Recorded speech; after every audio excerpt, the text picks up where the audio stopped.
Yo, Shaggy. Yo, Cuz. Family. Yo, Unrollers. I me say family. Sure. If I want thing, me hate a fern killer. Me no believe in a fern killer. Family. I me say family. Sure. Me love me family, them to me heart. You do the earth, one of them. Real killy dead to the end, dead from me start. Real better them. Cause them no know when we a buy 3 sardine and 1 pound of rice from shop. And them no know when we a get chased by cops and the mac and the handgun job. And all the woman breaking now. No struggle feel. And me know all of the pussy them. And me know who fucking real. Now make them trick me and kill me. No way, you must see blood clamor. Life are the greatest thing that me no let go, now me no let my God. Can't trick me and kill me. No way, you must see blood clamor. Life are the greatest thing that me no let go, now me no let my God. And me energy them want thief. When me see it clear, say them a mango. Them know say that you and your friend, they me no play like rhythm and blues. Man loyal, too loyal. Someone with his sink off like court trial. Informer want judge of me pan trial. Them days that me don't just no more nor girl. Me no know if them is real, but me know for a fact I know every man real. Some boy are nothing a clean, them no want see a next youth living him. Kill every evil and demon, them can't stop me in Nigeria Island. Anytime me a drive on my van, big fat matic in a me right hand. Now make them trick me and kill me. No way, you must see blood clamor. Life are the greatest thing that me no let go, now me no let my God. Can't trick me and kill me.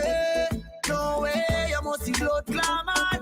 Life are the greatest thing that me no let go, now me no let my God. Me realize turn off a one. Oh, it turn off a one. Them say them real, but me know them not real. Me realize turn off a one. Yeah, turn off a one. Oh, it turn off a one. Them say them real, and me life them a steal. Turn off a one. Now make them trick me and kill me. No way, you must see blood clamor. Life are the greatest thing that me no let go, now me no let my God. Can't trick me and kill me. No way, you must see blood clamor. Life are the greatest thing that me no let go, now me no let my God. Me and kill me. No way, you must see blood clamor. No way, you must see blood clamor. Family.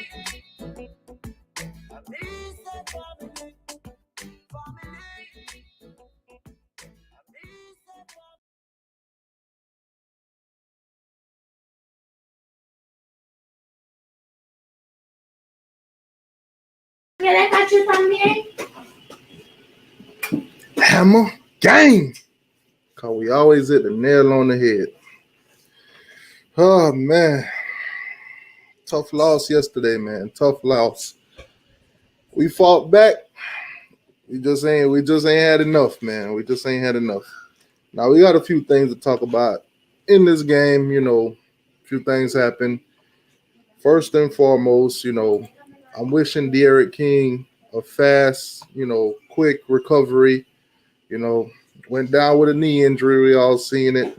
And I mean, ESPN, I don't know why y'all had to replay that so many times. I don't know why. I know most of you guys seen the game. I know, well, all of y'all should have seen the game. But I don't know why ESPN went out of their way to replay that injury so many times. I think they replayed that injury like maybe 8-9 times during the game. Like, seriously, we get it. But, prayers goes up to Derek King. Hopefully he get a fast recovery. He already announced that he would be coming back. So, hope is all is well with him. Now, Derek King went out. N'Kosi Perry came in. And N'Kosi Perry shocked the fan base. He shocked the fan base. He shocked me. I haven't seen N'Kosi Perry play like that in a while. I'm surprised just as much as you guys. But a lot of fans, they're starting to turn around now. They're starting to say, you know what, we misread and we wrote N'Kosi Perry off way too early. There was a couple factors in why we haven't seen that stardom out of him. Why he hasn't been the player that we wanted him to be. A lot of fans were let down, a couple times here and there in situations, on and off the field. But it is what it is. N'Kosi came in, he looked great. Now, the wide receivers, I'm not gonna go too hard on them, but we all seen the drop passes. It is what it is, and I must say too, today is a different age. It's a different age. You got players that are hitting up Twitter very heavily, very heavily. Now, I went on Twitter and I pretty much basically follow all the players, and I saw DJ Ivy put out a message that says, "You're either gonna hate me or love me," plain and simple. Right after the game, so a lot of the fans in there was like, "Yo, seriously, y'all just lost the game. Get off this. Don't. It's not the time to be talking with the fans." So somebody put on there, "We gonna hate you," and I think that that was disrespectful. My reply to DJ Ivy was, "Yo, get back in the lab, get to work. You gonna be great. Just get back to work, man. It is what it is." Yesterday we lost that game. Plain and simple. We lost it. We went down 21 pretty early, but we fought back. I haven't seen Miami fought back like that before in a long time, but we fought back. At one point, the game was 21 to 19. So we definitely had a chance in that game. Now, I must say, too, Miami was not just playing Oklahoma State. Miami was playing the referees also, because some of those calls was plain out ridiculous. Plain out ridiculous. That interception, that turnover chain, that should have stand. There should not be no pass interference on that. There's too much penalties. The referees, even Yahoo Sports called out the SEC referees for that. That was outrageous. They was playing out, bruh. They basically cost us that game. All right, let me check who's all in here, man. Johnny Law, what's going on with you, boss? Yeah, man, big tune. Popcorn. I don't even know how to say your name, bro, so I ain't even gonna try. But what's going on with you, man? Maiden Dade, what's going on, my brother? Ty, what's going on with you, man? Jay Play in the building. What's going on, Jay Play? Hammer gang. Yes, sir. Yes, sir. You gotta have your own slogan, man. You know how it be. You gotta have your own slogan, and you gotta trademark it too. You gotta trademark your stuff, so when people start running with it, hey, I did that. I start that. That's mine.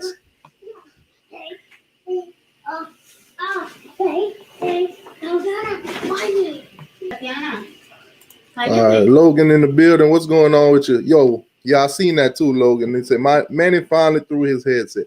That's the first time I seen Manny mad. I don't think other than that, or I think somebody had sent. That was you, Logan. I think you was the one that sent me a picture or something when Manny was like mad. But other than that, that was the first time I actually seen Manny mad myself. I've never seen Manny showed any kind of anger, any kind of passion, anything. That was my first time seeing him do anything. It's like, whoa, Manny showing some passion on the sideline. Manny showing that he actually got some emotions. Dang. Yeah, they had bro. They had this man literally feeling like anything he do, they would call a penalty. They literally basically talked him out of his game. That's basically what they did. You say Hope Band to take the coordinator job and take Blake. Other, hey, if Banda do goes to Utah and he wants to, and he decided he's gonna take Blake Baker and all those guys with him, sayonara, bye bye. All the fan base right now literally want Blake gone. To be honest, straight up. Hold on, CJ, I'm gonna put a link in it. I'm gonna put a link in the chat for you.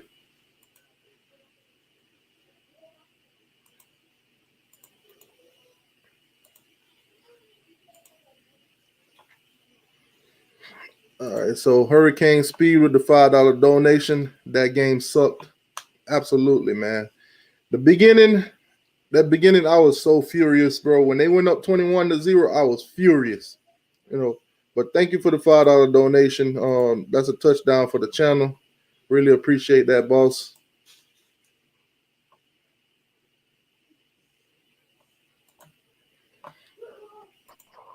CJ, what's going on with you? Yo, what up, Canes family? What up, TCY? Bergie, what's going on? What's up, boss? Bergie, what's up, man? How you doing, boss? Maiden Day say Banda is taking a coordinator job, but he ain't leaving Miami. So basically, what Maiden Day is saying that, you know, he's gonna get an upgrade. Blake Baker probably gonna get demoted or up out of here. But until that happens, until we hear any announcements, right? As of right now, we still got Blake Baker and we still got Banda. So that's some off-season stuff. But these referees, like I said, man, terrible, absolutely terrible. And I'm glad it was not just Miami fans that saw that. I have Oklahoma State fans telling me this. The way the refs called that game, it was all bull. Some of those calls was bull. If it was called on them, they would have been pissed. But the drop balls, man, God. Now, it's crazy to me that week in and week out, we can count on three players that at least catch the ball when it goes their way. That's Bourbon Jordan, and he did have a drop last night, but other than that one drop, he had a pretty good game. So I'm not going to give him too much slack. But Wiggins, D. Wiggins, Mark Pope, do these guys not pay attention to what Mike Harley been doing? When these guys got called out for not playing, you know, for not putting in the effort and stuff like that, you saw Mike Harley for the most of this season now, he stepped up. He's been making his catches. He's been getting his yardage. He's been putting in effort. When can we see that out of D. Wiggins and Mark Pope? Are these guys even coming back? Well, to be honest with you, I think they're coming back. Because at this moment, straight up, being honest as I can, I don't see anybody in the league that will take them right now. Am I just talking, or what do you think, CJ? I want to say, first of all, my opening statement, they should have been started number 5. That's my number opening statement. I'm for the talk like the prime time. They should have started 5 a long time ago. But besides that, the wide receivers are gonna come back, and Manny still gonna do that favoritism crap because we got 4 to 5 people come from Northwestern that wide receivers, 4 stars and stuff like that, and we still got other good wide receivers sitting on the bench. Redden, a Smith, Scott, Restpo, we got them sitting on the bench instead of rotate them in and seeing what they can do, which they got better hands. Number one, okay, by 3 years of Wiggins and Pope, if they ain't caught the ball now, they're never gonna catch that ball, hands down. But that's that favoritism I've been talking about since Manny took the dang on job. Since he took that job, he always played who he liked. I don't care what nobody say, and I've been saying it for the longest, and it shows. The defense, sure enough, I understand everybody want to get rid of Blake Baker or whatever, but let me ask y'all this one question: did them guys not come through with the execution when Perry come in? Did they not turn up then? Did they not get excited and want to play then? The only thing that disappointed me when Perry came in was the drop balls. Perry played a phenomenal game. That's it. The drop balls, and none of that was on Perry. Ball was placed right in those guys' hands. And Perry shocked the whole fan base last night. he shot the fan base, but he didn't shot me. He didn't shot me. Now that I could tell you, all season long, you've been the biggest Perry fan. You've been talking it to existence. So I give you that. The chat, everybody in the chat right now knows CJ was heavily on Perry, favorite Perry. Sometimes we even thought he was crazy. I mean, with the whole De'Aaron King situation. But, unfortunately, last night De'Aaron King got hurt. But that was a blessing in disguise for Perry. Unfortunately, I have to say that. Because Perry came in and showed the fan base that most of the fan base that has been writing him off, that he's still here and he knows how to play. This system fits him. I could say one thing. I'm going to say one thing. The pass over the middle when Perry was in is a lot more efficient than when King was in, because King is a lot shorter. That's all I'm going to say. Well, what's going on? What's up, bro? Hey, I just want to say I'm really happy for Perry also. I think the best part, besides how he played last night, was his interview. I don't know if you saw his interview, but you can still tell he's all Kings, Yep. And one thing I will say, I've never been the type of fan to really bash Perry. I never thought he was given a fair shot. He had too many offensive coordinators. He didn't have any good quarterbacks in the room with him. When you have a coordinator and a QB coach like Lashley, and then you have a guy like King around you, it's going to elevate your game more than how talented he already is. So I definitely think that helps. But I'm happy for how he played last night, and I don't mind him or King as a starter. I'm not going to bash either one of them. What Perry said in that interview was it made me feel confident for him coming back, because he said he's going to come back. Yeah, he's dedicated to the U, man, and he's loyal to the U. And that's why I understand why Manny ain't playing this guy. I understand everybody want King because what he did at Houston. But King, you have to look at it like this. King is an athlete. He's a pure athlete that has an arm. That's all I've been saying. Well, if you notice, too, our slant game existed when Perry came in, because obviously the height. Now, let me ask you this, too. When Perry came in, it seemed like Oklahoma State was caught off guard. They didn't know how to play against this guy. Because they literally came into that game with their whole plan was, stop De'Aaron King from running, have a spy and stuff like that. But when Perry came in and it was all passed, do you think how much effect do you think that had on the game? Huge. And then I did want to mention one thing that this gentleman was saying. What's your name again? I'm sorry, bro. CJ. Yeah. But yeah, the culture that this man he keeps talking about, when you're sitting there saying, like, fans need to understand something. They're all talking about our wide receiver class that's coming in and all this nonsense. We had wide receivers that didn't play that game that could have replaced 6 and 8. Exactly. Period. Oh yeah. And I don't know how you continue to play the players that are dropping balls and let people like Restrepo on the sideline watch. That's insulting. Exactly. Yeah, that's what I'm saying too. We got all these wide receivers, but we see the same 3 every time. Out of those same 3, there's only one of them that's producing. Harley. That's because he applied himself. Exactly. Yep. That's what I've seen all season. After that, even looking at Pope, his size hasn't changed since he's got here. I don't know how much he is applying himself in the weight room and everything.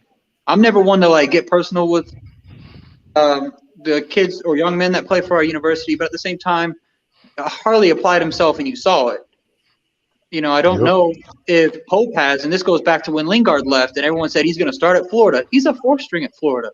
There's some young men that just don't apply themselves. There's more to coaching. It's what you do in your spare time also. Yep. That's where greatness is made, is what you do in your spare time. It's just that crazy.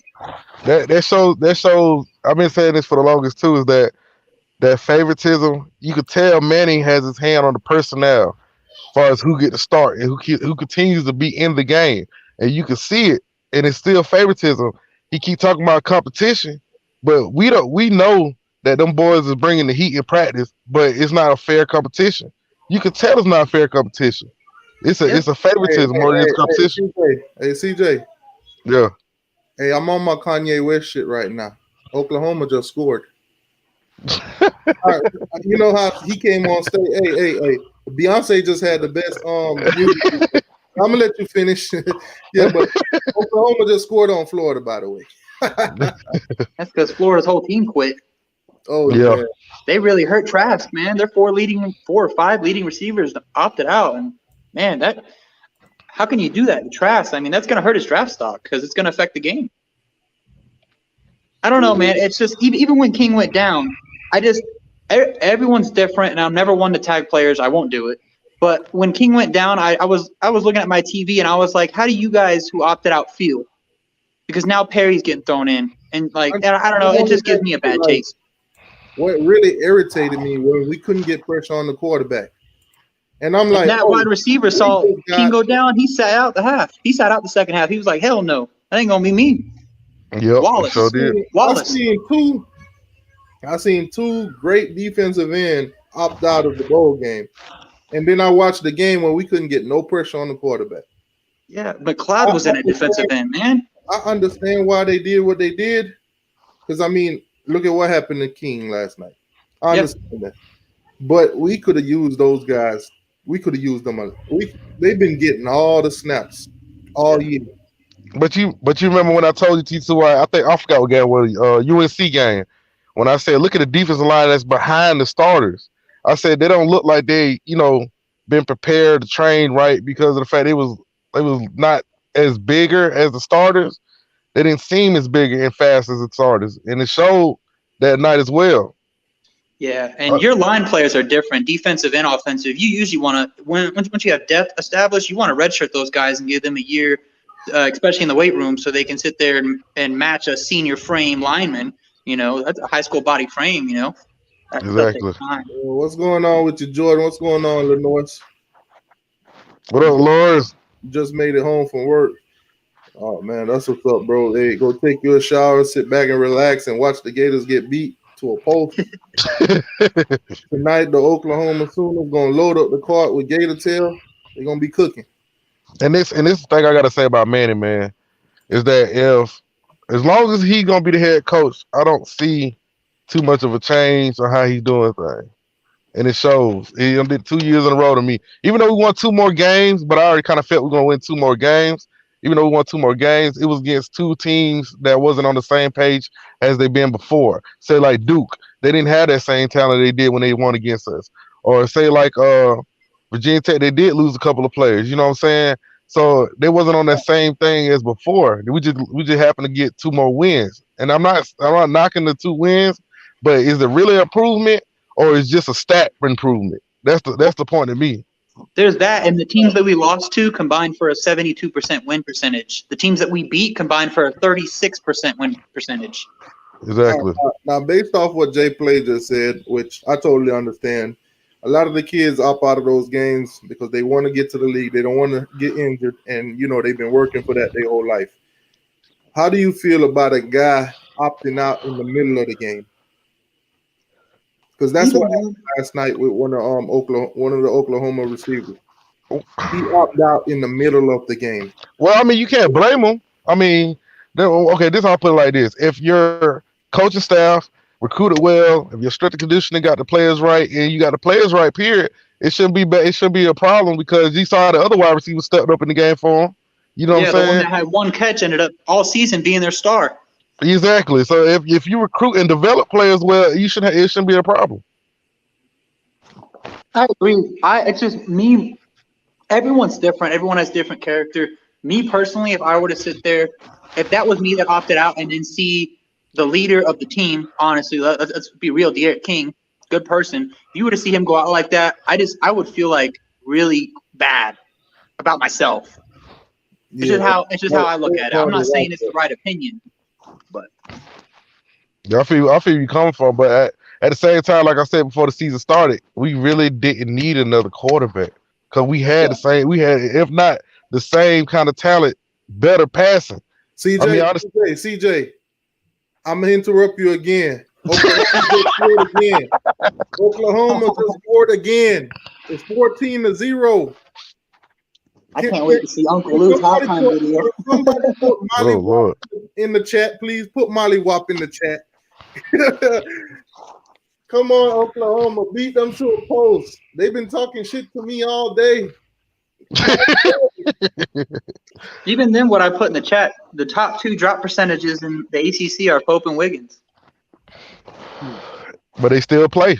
That's the And I thing don't know how about to it. feel about Pope, man. Like I hate calling kids bust and everything, but he's probably the biggest bust since Kyle Wright. Because Kyle Wright's one of the highest recruits we ever recruited ever. Oh yeah, from California. I remember him. Yeah. Wiggins, they got to get in the weight room. Wiggins need to eat. Wiggins need to eat. I've never seen a receiver that hasn't grown any bit since he's been to Miami. Listen, our defensive line, our backup defensive line, they need to eat. Because that was horrible what I saw. That was horrible what I saw. How about the Corey Couch, though, man? His attitude, the way he was on the field. And I think a lot of the flags he shouldn't have got. Even Manny said it. He said they were BS calls. He was just playing football. Listen, that Couch. He's going to be one of our best DBs in a long time. He's a damn baller. He been a baller. And see, this thing I hate to say, if Christian Williams, if they would have played my boy Christian Williams, that would have been another goddamn baller. That would have been another dog on the side. I agree. And now he's what? He's at USF, right? Yeah. With Jaron Williams. They got. And they just, I forgot who they just picked up to, but they picked up, I think they got a guy from Florida State too. USF is getting some good players. Yeah. They're going to be a team to watch out for the next 2 years. And see, like what Coach Hayes said about the defense, like we can let go Baker, Banda, whoever, but as long as Manny does, that's his baby. That defense is his baby. So it's Mark Richt, but on the defensive side. Yeah, you know what I'm saying. So you gonna get rid of them, you might well get rid of Manny, because that's his defense. From what I've been reading on a lot of former players' tweets, is he's too stubborn to take any criticism from even Ed Reed. Yeah, man. Yeah. I seen Ed Reed on the sideline chopping it up with them coaches, man. Hey, you ain't doing this or you ain't doing that, trying to get some kind of improvement. And I don't see that out of Manny. Yeah, I just don't think he's listening. I think that's why we didn't get Alonzo Highsmith over here, because they weren't. He didn't want that. If Alonzo Highsmith would have came, he would have tried to get Manny ass at that door. Everybody know that. Yeah. Everybody know that. I don't know. I don't want to. I mean, we got an off season. Let's see what he does. You know, maybe he hires a great defensive coach and says that's his defense, and he focuses more on a head coach job. But I don't know. Yeah. It was really frustrating to watch last night, man. I really thought we had it. When it was 1921, I was like, okay, we in here now, because we shut them down for 3 quarters. Really, the defense still gave up some chunk plays, but it seemed like our defense gelled back together. But then just when the drop started happening and then the penalty started happening, I was like, it's that game. It's that game. I'm going to tell y'all the truth. When King was starting, I was like, it's going to be a wrap. I ain't going to lie to y'all. But then when I see my boy Perry get in there, and he sparked that spark plug, and he started throwing them down, I said, look how loud the defense get. As soon as I said that, defense. People don't understand the stats Perry would have had if the balls would have been caught. That man would have had like 400 yards. And multiple touchdowns. Cause he had like 200 some passing yards in the first quarter he got in. That throw he had, what was it? It was a slant to Wiggins that he dropped. That was 6. Yeah. That was 6. Now, not to neglect anything that King has done this season, because King came in here and done a phenomenal job. We are 8-win team. Last season we were 6-7. So not to knock anything that he's done, but this is just a question. Do you think if Perry had started this whole season, things would have looked any different? Yeah, I do. Yes and no. Yes and no. I think yes and no, because one, he finally would have had his fair shot and wasn't always thrown into games that are already lost, and he has to sit there and fight to win, like the FSU game that he actually did. 2, he has an offense and he has a QB coach. But to go forward with that, King has played well this year as a quarterback, what we expected. But there's another thing with King that people don't understand. When you have a leader like that in the locker room, it's a big, big deal. It's a huge deal, man. So I think King, on that perspective, has helped our quarterback room. I just feel like and I ain't trying to knock King, but I felt like a lot of them games was a dig myself out the hole because there was a lot of 3 and outs that we could have avoided because he wanted to hand the ball off more than he could have took them open gaps and got the first down and helped us get the touchdowns or the field goals. Instead, he wanted to hand the ball off. He made the wrong call sometimes. But it's true, no, he got the leadership. I agree with you 100%. And even some of the play calling last night was questionable with him keeping the ball and running.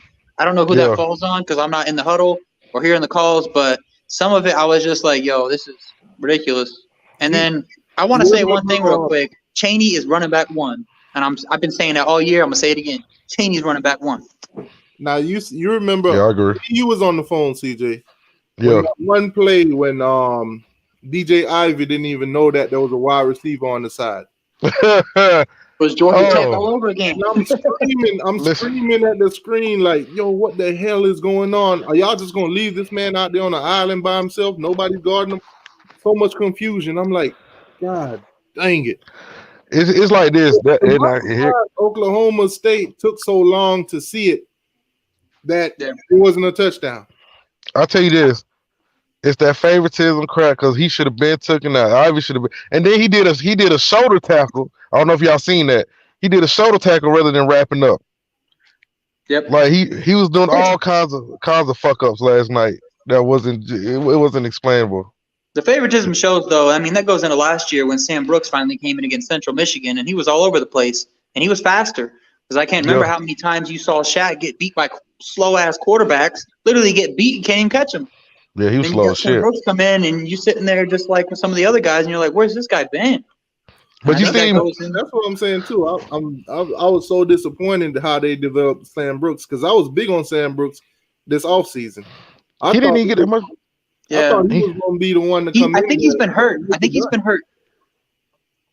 From what Manny said a couple times, I think he's been hurt. I think the future is bright at linebacker.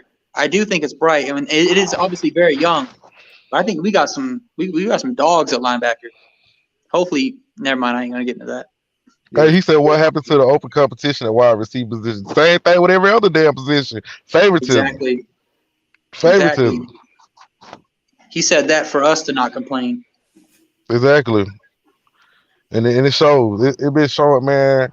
Everybody want to say we improved, but I don't. The wins that we accumulated this season. CJ, I'm gonna interrupt you one more time.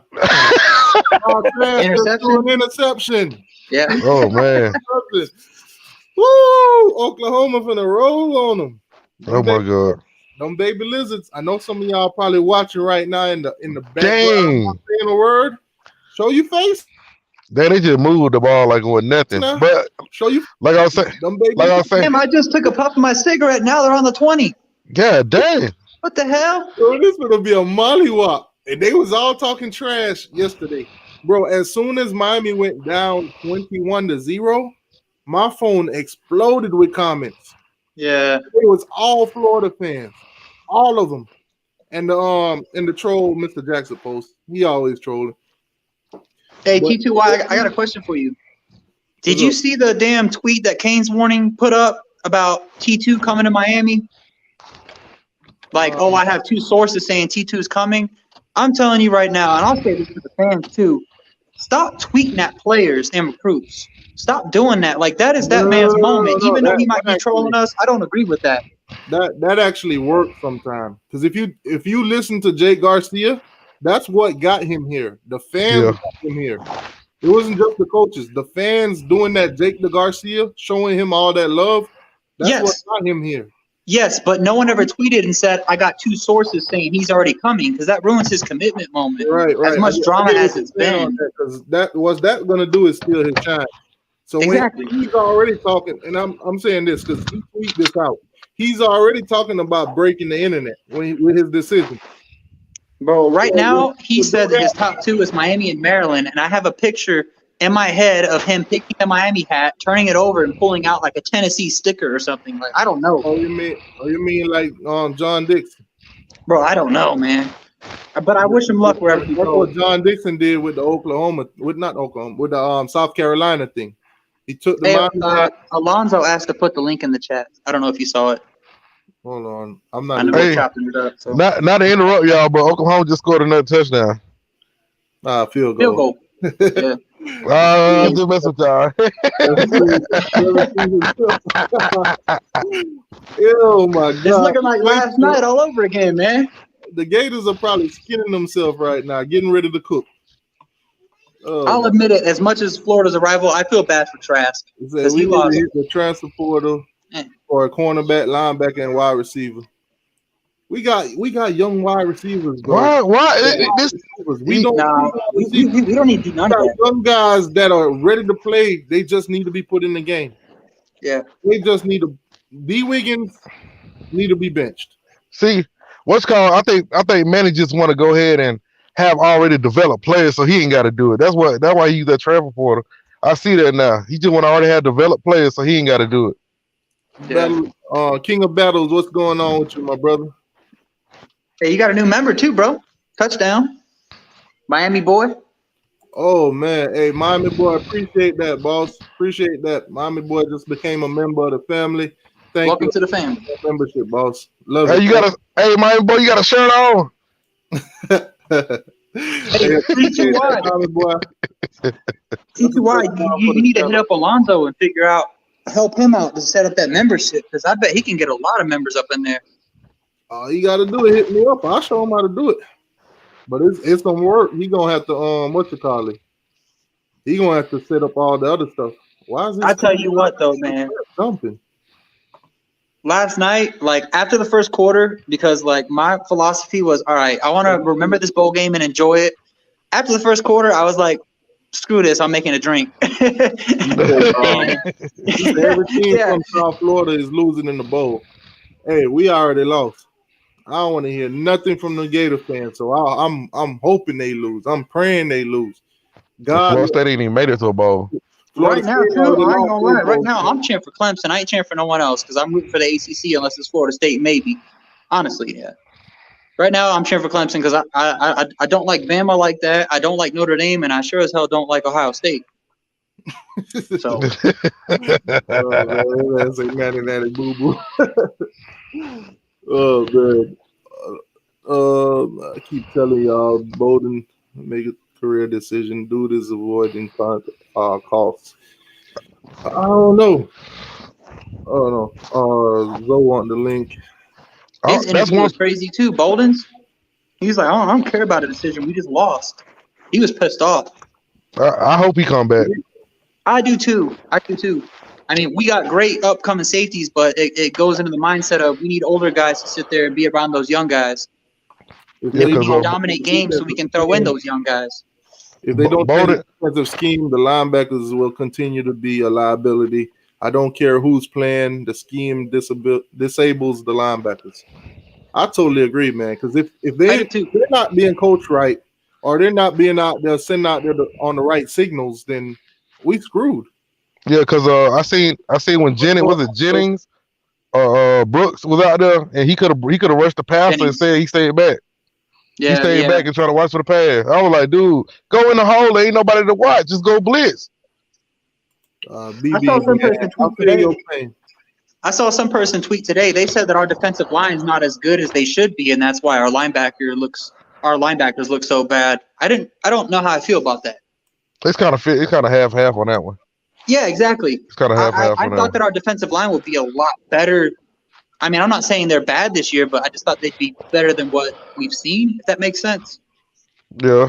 Who the hell is number 22? Because he was at defensive end. I was like, who the hell that is? He like a damn defensive back or safety or something.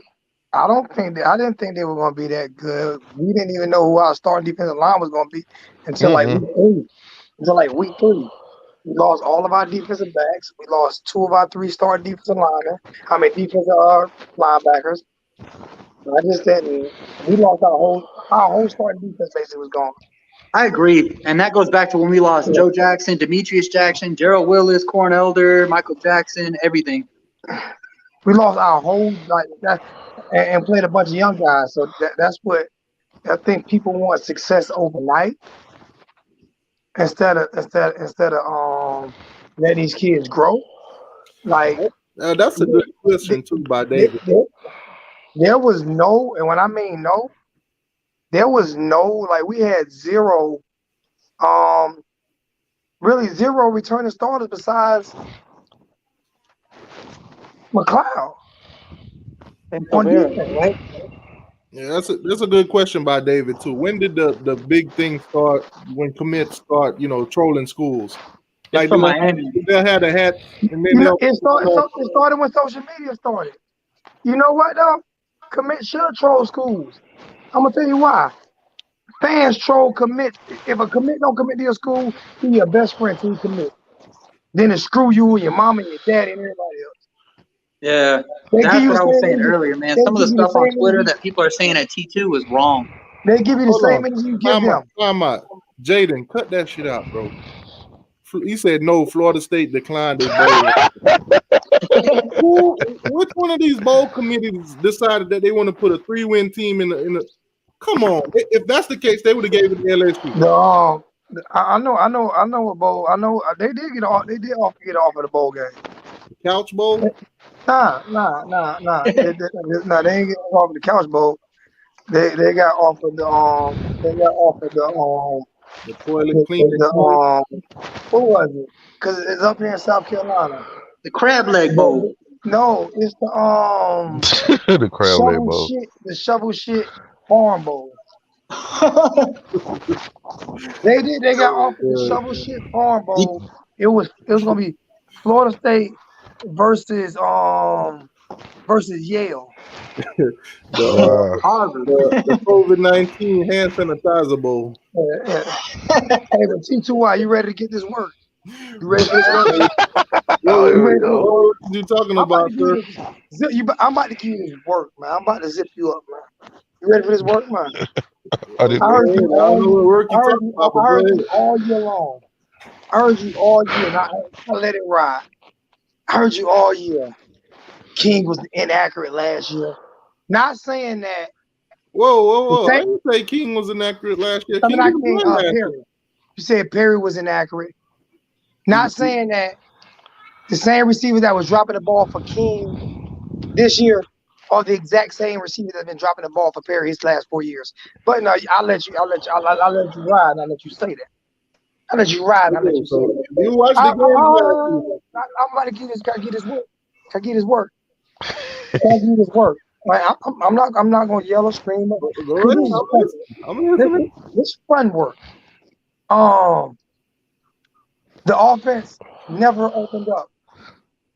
This whole year, the offense never opened up. We ran a read option, run King 30 times, and pass 10. You know what I'm saying? But we was a lightning offense. Then I heard you say it. I heard a couple of people say, Perry can't read the playbook. You said it. I didn't say that. Yeah, you did. You said he can't read the playbook. I said Lingard did. I said that because I didn't say that. You said that last year and this year. You gonna have to show me. I'm going to rewind the film. But it seems to me that Perry could read the playbook better than King. No disrespect to King, because the plays totally totally changed. The whole play. You got to look at the game for what it is too. No, I don't. The whole game was playing for King. Can I get his work? No, they were not playing for King, because I'm gonna tell you this right here. No. Don't tell me they were playing for Perry. I'm about to work you again. So were they playing for Jaron Williams last year when Coach did the same damn thing as Virginia Tech? Work. I'm give you this work. It was a different game. All of them were they doing the same thing for King last year when Perry did the exact same damn thing that he did against Virginia Tech? We were getting beat worse. Like I said, when Perry came in, was it not a total different game? Didn't the playbook open up more? No. It was a different game because you had a way more accurate quarterback with way more arm strength that can put the ball in way better places, way faster. That's why the game changed. That's why it changed. Now let me ask you this: did Oklahoma State not go into that game planning their defensive scheme around Eric King? I don't give a damn what they did. Answer this question. Does that mean N'Kosi Perry dropping them dimes in between Oklahoma receivers? Hold on. I'm gonna let you finish. But Kyle Trask just threw another interception. You know what happened? I'm gonna tell you why he threw another interception. He's sad because of King, man. His homeboy got hurt, and he lost last night, and Kyle Trask in his bag right now. Well, I mean, that is sad, though. Yeah, he upset. That's terrible. Oklahoma, Molly Wop. What I'm saying is, but what's even more sad is a guy who committed to Miami in the 10th grade, got the Miami tattoo on him in the 10th grade, and the Miami fan base turned their back on him. And you know what? I woke up this morning, I said, you know what? I'm glad we lost that game. I'm glad he didn't save us. Because the Miami Hurricane fans didn't deserve being saved by him. They didn't deserve it.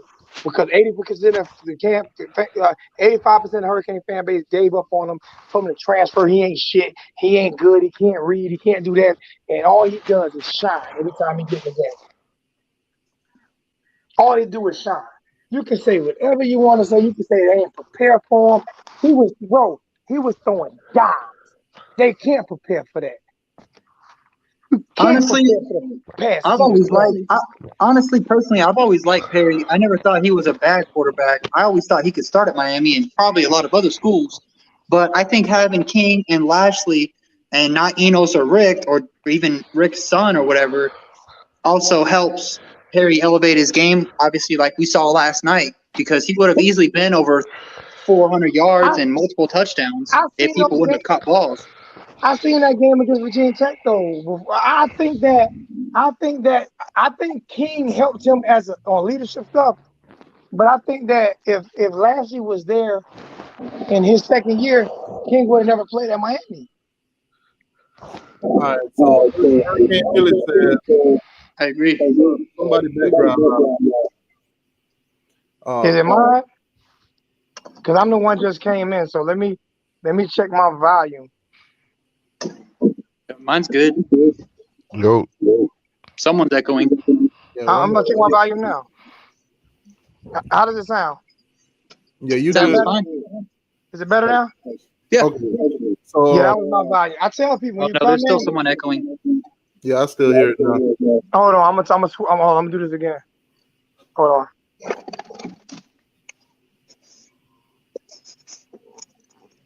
Oof, what about now? Yeah. Say something, Logan. Yeah, that's money. It's good now. Okay. A little bit. There's still a little echo, but not Hurricane Millie. Hurricane Millie. Echoing? I'm going to say this and leave it alone. Perry is not better than King. He's nice back. You can say, listen. Listen, you ignoring every. This is what bugs me out about UTTY. This is why I get mad at you. This is why. He was reading the comments. You can find a way. I put five comments in the chat. Before you came into the chat, I put 5 comments in the chat. Hurricane Logan had to tell you that I put 5 comments in the chat, and you didn't read not one of them. But as soon as you find somebody, the only one that I read with me, it happens the all the time. only one that I read was. But you know what? I put 5 in the chat. I put 5, and the only one that I read was the one that says put the link in the chat. What I did, I put the link in the chat. So he was probably distracted. Zoe, he was probably distracted. I'm a paid member on his channel with the logo. He probably didn't see it, bro. I'm gonna have to mute you to talk. Hurricane Logan. See, let me talk. No, you ain't letting me talk. If I'm reading the comments, when I get down to your. When I'm reading the comments, when I get down to your comment, that's when I see your comment. Bro, you skipped my comments. I didn't skip none of your comments. You got to understand, you run the same system, so you know that StreamYard, the chat jumps. I know it jumped past mine 5 times. Because Logan said Zoe is in the chat, And when I got down, I didn't see you, but I looked back up, and there you was. Put the link in the chat. I put the link in the chat. All your other messages, I don't have to read them now because you here. You can say what you got to say. All I'm saying is, it's just a coincidence. Every time me and you having a debate about something, that as soon as somebody agree with you, you find that comment. You find that comment. All comments in here. You know, I put them on the screen. Unless they're talking amongst each other. CJ, remember the last time me and him had a debate, and I brought this same conversation up. Every time somebody agreed with him, he would make sure he post that. I don't think it's like that. Even it happens on Mark Rogers too. Sometimes he misses donations. How many times you guys come in here and disagree with everything I said, and I put it on the screen, and I tell them that they're open to their own opinion. I'm not always right. T2Y. All I'm saying is, I ain't got to give you the work. Perry gave you that work last night. I ain't got to give you the work. I ain't got to give you the work. 85% of Kane fans turn their back on a true Kane. On a diehard Kane, 85% of Canes fans. Miami for life. And you was part of that 85%. Miami for life. Coach is a better passer. You was part of that. He can see down the field. People can't see over the line, so his passing is limited. And we all been saying that. I agree. He can't throw across the middle. He has to roll to the side to throw across the middle. Yeah, and that comes back to what I said. Somebody's echoing. That's me. That's me. Somebody called on my other phone. Anyway, that goes back to what I said. I'm scared to talk. No, go. I'm about to mute it. Go. Mute me. Are we good? Yeah. I was like, I can hear myself. I sound like a. All right. Whenever you're done, Zoe, just put your thumbs up so I know you're done. But anyway, no, that goes back to what I said. Like, I don't got no hate on Perry or King. I think they're two different quarterbacks. Obviously, the big part being height. You know, I think obviously King is more of a threat mobily, and that's what Oklahoma State prepared for. You know, you never picture your starting quarterback getting hurt, especially after announcing that he's going to come back. But either way, I don't think the defense prepared. Why is it always an asterisk beside Perry? No, it's not. Like I said, I'm not being negative. I think Perry had a hell of a game last night and can easily start a King with a lead. He picked them apart. Yeah, I agree. It's not like their defenders weren't there. Like I said, I'd be happy with both quarterbacks starting at Miami. The only thing that gets me upset is, like I said, you have Hurricane fans have the tendency, especially the new age Hurricane fans, have a tendency of turning their backs on players that's there for other players just to come. The Tate Martell effect happened.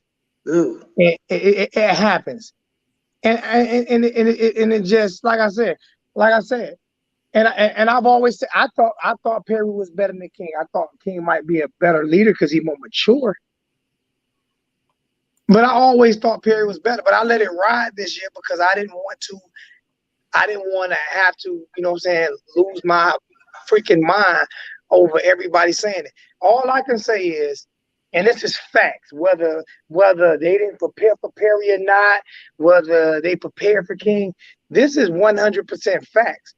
Those 3 quarters from Perry last night was better than all 11 games that King played when it comes to passing, moving the ball, deep balls, short slants, deep slants, post routes, dig routes, every single pass. And guess what? Scored touchdowns in the red zone. Those 3 quarters, you seen more out of Rhett Lassie's playbook, in those 3 quarters than you have all year long. That's facts. He opened up his playbook. He hadn't opened up his playbook all year. Why all of a sudden did he open up his playbook last night? Maybe because he got a guy that can throw the damn football. Can that be? And that goes right along with what Hurricane Millie says. This is my opinion and my observation of what I've seen. Perry has a better upside because he's taller, and that's a plus.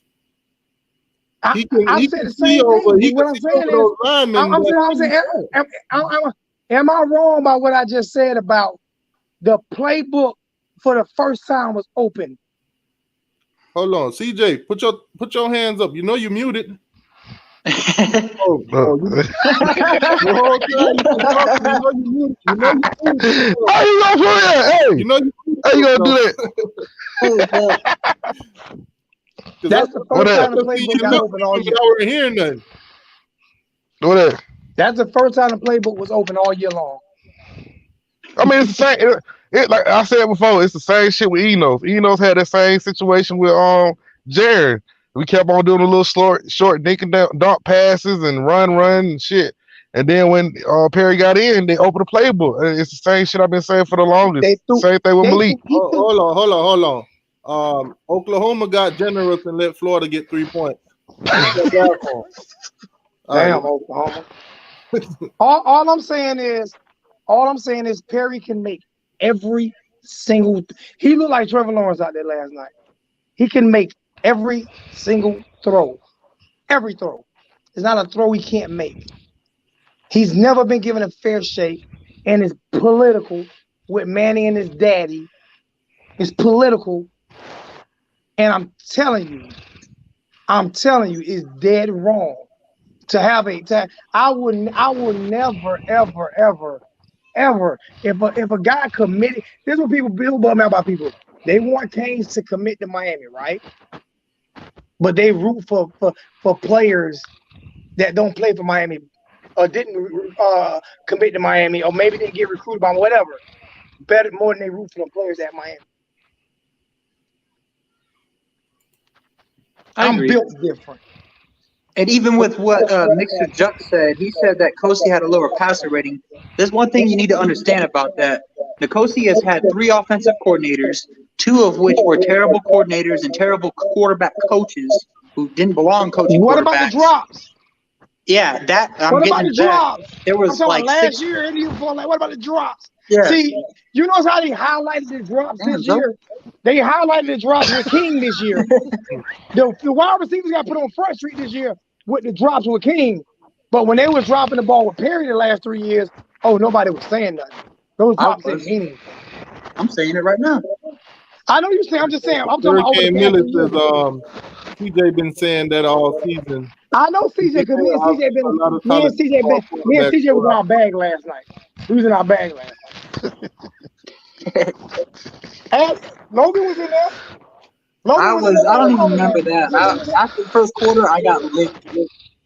Logan was in the chat with us about an hour and a half last night. Jesus. I was in our bag last night. And I let everybody have it. I let everything out. Yeah. I let everybody have it. I let everybody have it on Facebook today. I'm looking at everybody. Oh yeah, we need Perry back. Shut up. You was part of that 85% that said he's garbage. He sucked and he can't play. And he can't read. All Cane fans need to learn a lesson. Stop turning your back on your players. Because when you do that and you don't get a recruit, I'm laughing at you. Like serious. We turn our backs on our players. Hey Zoe, I got a question for you. What's up? And I already know how you feel yourself. You're not about bashing anybody on the team. But how do you feel about how people are going at Pope, Wiggins, and Ivy right now? I don't like it. I agree. I don't like it. Listen, okay. Just don't tag them. I'm kind of glad they dropped the ball. You know why? I'm kind of glad we didn't win the game because the Hurricane fans didn't deserve it. They didn't deserve it. I think our fan base is better than usual. I think when the bad guys come out, it gets blown up because we expose that. Hurricane Millis said some like Perry and some like King. Now what's the problem? Huh? Hurricane Millis said some like Perry and some like King. Now no, it's not that some like. First off, really, Hurricane Millie missed me. 1219 missed me 5 times, Hurricane Millie. Because you was in the chat last night screaming a whole nother tune. Boy, you switch sides more than a transgender. Like last night you was saying a whole different thing. Last night you was talking a whole different thing. Last night he was all pro Perry. Am I wrong? Logan was in there. CJ was in there. Don't ask me. I was so drunk last night after the first quarter. I don't remember even being in your chat. He switched sides more than transgender. What I'm saying is it's not about switching sides. It's about being loyal to the guys who committed to you from the beginning. Hurricane Miller said that's false. So that's false. Yeah, go read the chat. Go through the live chat last night. I ain't even gonna argue with Hurricane Miller. You posted stuff when I'm on. I ain't gonna argue. I'm not arguing with transgender Miller tonight. I ain't arguing with transgender Miller tonight. I ain't arguing with transgender Miller tonight. Ain't happening. Like I said, my whole point is we beg recruits to come. We go on their Twitter pages. We do all this right here. And if they don't commit, we trash them. And if they're not good within a year, we trash them. But how do you feel about Mark Pope? And I never, like I said, it's wrong to sit there. You're just no. I know. I'm just asking you like your opinion. So like what I've seen on Twitter specifically, Mark Pope is probably one of the, I hate to say it, one of the biggest busts since Kyle Wright, 5-star. Both, did not do well at Miami. But he was only 5-star about 247, I think. And they give everybody 5-star. Yeah, but like I said, I don't think there's anything wrong with holding people accountable, but just the way our fan base goes about some things is dirty. It's dirty, man. It is. It's uncalled for. The only time you should go at people like that on this team are the coaches that are paid to produce. And you know what bugged me out about it is they're all followers. Once somebody says something and it becomes a hot trend, everybody starts saying it. They start following. If somebody say the offensive line bad, everybody in the world gonna say they're not even gonna do their own judgment. They're gonna watch. They're just gonna say it. Yeah, I did want to say something real quick. Jake Garcia just threw a 37-yard touchdown to a receiver, and the guy defending that receiver was 5-star 2022 commit to Florida State cornerback. I can tell you this right here. Perry come back next year, and win is to me. There's no way he doesn't win a starting job. To me, man, Big Rocco, listen, man. This is a different scheme. This is a different Perry. I don't trust Perry. He makes too many mistakes. What mistakes you talking about? Shut up. Shut up. Perry did not sit there last night. Last night, Perry did something. I'm starting to hate Hurricane fans, bro. I'm serious. I'm like serious. This is unreal. So these jokes are unreal, bro. They unreal. That's why we lose every year. This is why we lose every year. This is why. Keep waiting for that next great guy. That's what you do. Keep firing all the coaches every year. Keep waiting for the next great guy every year. And we're gonna be in 42 years worse than Georgia. But you said you didn't have a problem with the whole defensive staff getting released. I don't have a problem with it. I did before, but after talking to a two-time. Stroud? Listen to me. After talking to one person who holds more credibility than every last one of us. Charles Farms. Yep. Charles Farms. Charles holds more credibility than all of us. All of the fan bases, he holds more credibility. He started for the University of Miami, got 2 national championships as defensive back, played in the NFL for the Houston Oilers and the Miami Dolphins.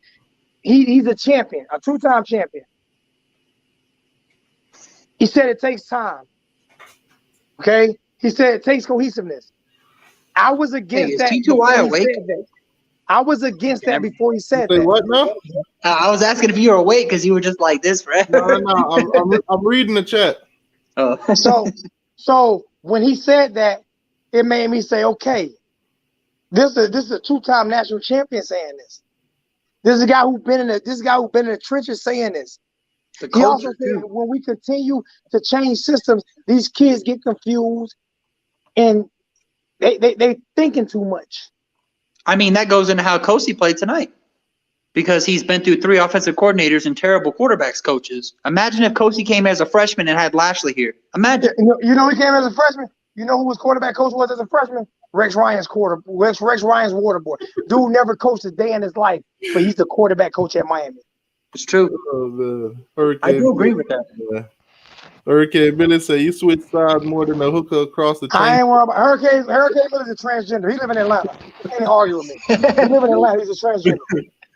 Can't argue with me. You live in Atlanta, man. We know what y'all do in Atlanta. We know what y'all do in Atlanta, Hurricane Billy. You can't. You not going, bro. I will bury you. No, you know you don't want these problems. You don't want this smoke. You don't want this smoke. Anyway, my dogs of the night were Perry on offense and Corey Couch on defense. And Corey's going to be one of the greatest DBs in a while.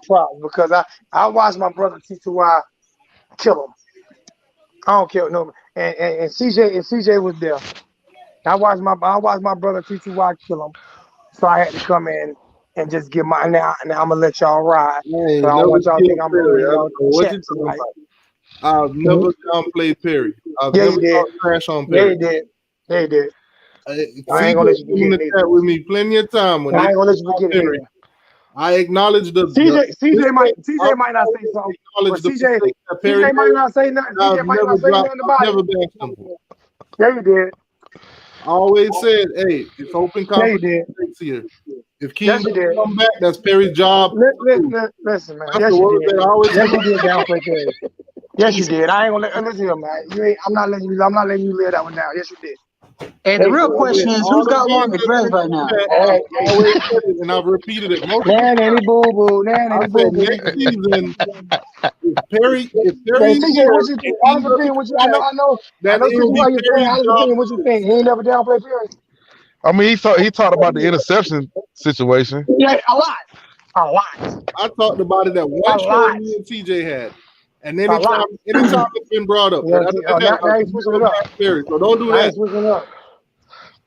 Hey, Zoe, is your video on? My video? Yeah. No. Come on, man. You got to get up on here. Let's see who's got longer hair at the end of the season. Right now. Right now, T2Y. We're not doing that right now. T2Y. I'm done with the hair thing, man. Because I don't feel like that man pulling on his hair no more, man.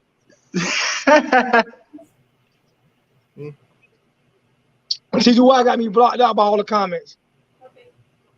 T2Y is way behind right now. I've been following the comments, and he's like way behind. He got me. Not that it's his fault, but I'm on the bottom of the screen, and he got the Florida score, so I can't be seen. It's a perfect score. T2Y, my brother, I love him to death, man. It's not like I don't. But hey, hey, CJ, what I told you I was gonna do when I got on. What I told you I was gonna do, CJ. I told him when he go on to me, I said I'm gonna get him, man. Hey, it's over. People get me. It's over for everybody. It's over for everybody. Keep going in and out because I had to bite my tongue all year long. And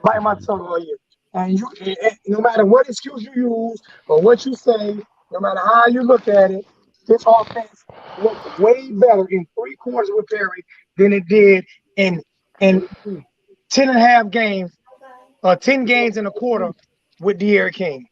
That's facts. Not opinions. That's facts. This offense looked 1,000 times better. I mean, personally, I give all the credit to Perry and how he played last night. But I think when it comes to game planning on Oklahoma State's part, and seeing King go down, even Brevin. Hey, chill. Hey, CJ, you can't sit there and let 2 people team up on me now. CJ, I gotta get a point. No, I'm not. It's gonna be 2 versus. If it's gonna be 2, it's gonna be the Dudley Boys versus Harlem Heat, man. We gotta have some fighting. It's not like that. I'm just saying. Even Brevin said in his interview that when King went down, he brought the whole offense together, man. Listen. And like I said, I'm not discrediting Perry. Brevin rooted for Tate Martell over Perry. He loses credibility when he says something. I don't recall. He rooted for Tate you wanted Baker gone the other day, man. I did say that. And I also said that I talked with a two-time national champion, and he talked me to my senses. Listen, you can all make mistakes. You just have to own up to them. The difference is I'm owning up to mine. Charles Forbes was on my channel the other night, and this is what he said. That was awesome. So I'm owning up. We all make mistakes. I'm a human being. So nope. I have no issue with me making my mistakes. Even former players are tweeting right now. What? Joaquin Gonzalez, he said Blake Baker better be his ass on a bus. But is Joaquin Gonzalez a two-time national champion? What? Do you know who Gonzalez is? I said, is he a two-time national champion? That's what I'm asking. I don't know. No, he's not. But he's definitely a Hurricane great. No. This is where the credibility lies. I think it's a big deal, man. I think it's a big deal. I think this university should allow former players who made us who we are today, even on monies, even when it comes to money. You know, this university shows no love to former Canes. Lamar Thomas was sitting in there saying he's moving to Miami, and they don't want him around the program. They don't show the love. I'm not going to disagree with you on that. All I'm saying is I'm not minding that's him saying that and you agreeing with that. I have no issue with that. But my thing is you were already on that track anyway. For me to switch and I never switched. The reason why I switched is because of Charles. That's why I switched. And sometimes you have to say, okay. Because I tell you this here. People say what they want to say. And you know this, Hurricane Logan.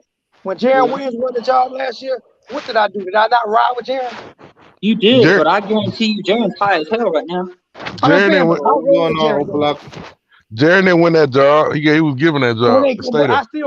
What did I do with the receivers and the linebackers? Right? One thing I'll say with Zoe has never talked down any players. He's never talked down any players, obviously, like what the fan base does, which we really can't control. I don't think any of us have really talked down any players like that. Oh, I didn't say I talked down the player. I'm talking about some of his comments. Yeah. And my thing is, if I make a comment, he's going to call me out. I've been friends with him on Facebook for 3 years, and I talked to him 2 Christmases ago. Charles Farms is a good man. He's very, very optimistic. He's a good person. And he's been around a winning culture. But he also he made me change another statement when he said, Zoe, for real, I don't care what play our defense called. We all had to run to the ball. Yeah. Now, and I went back and looked at the North Carolina game, and everybody killed Blaker for that North Carolina game. Do you know how many times players got ran through and ran over than when they could have got yards in the backfield? Bro, and I'm with you on that. And I've been saying that. I've been saying that for how many seasons that we have to hold the players accountable at some point. And I have a game. Been.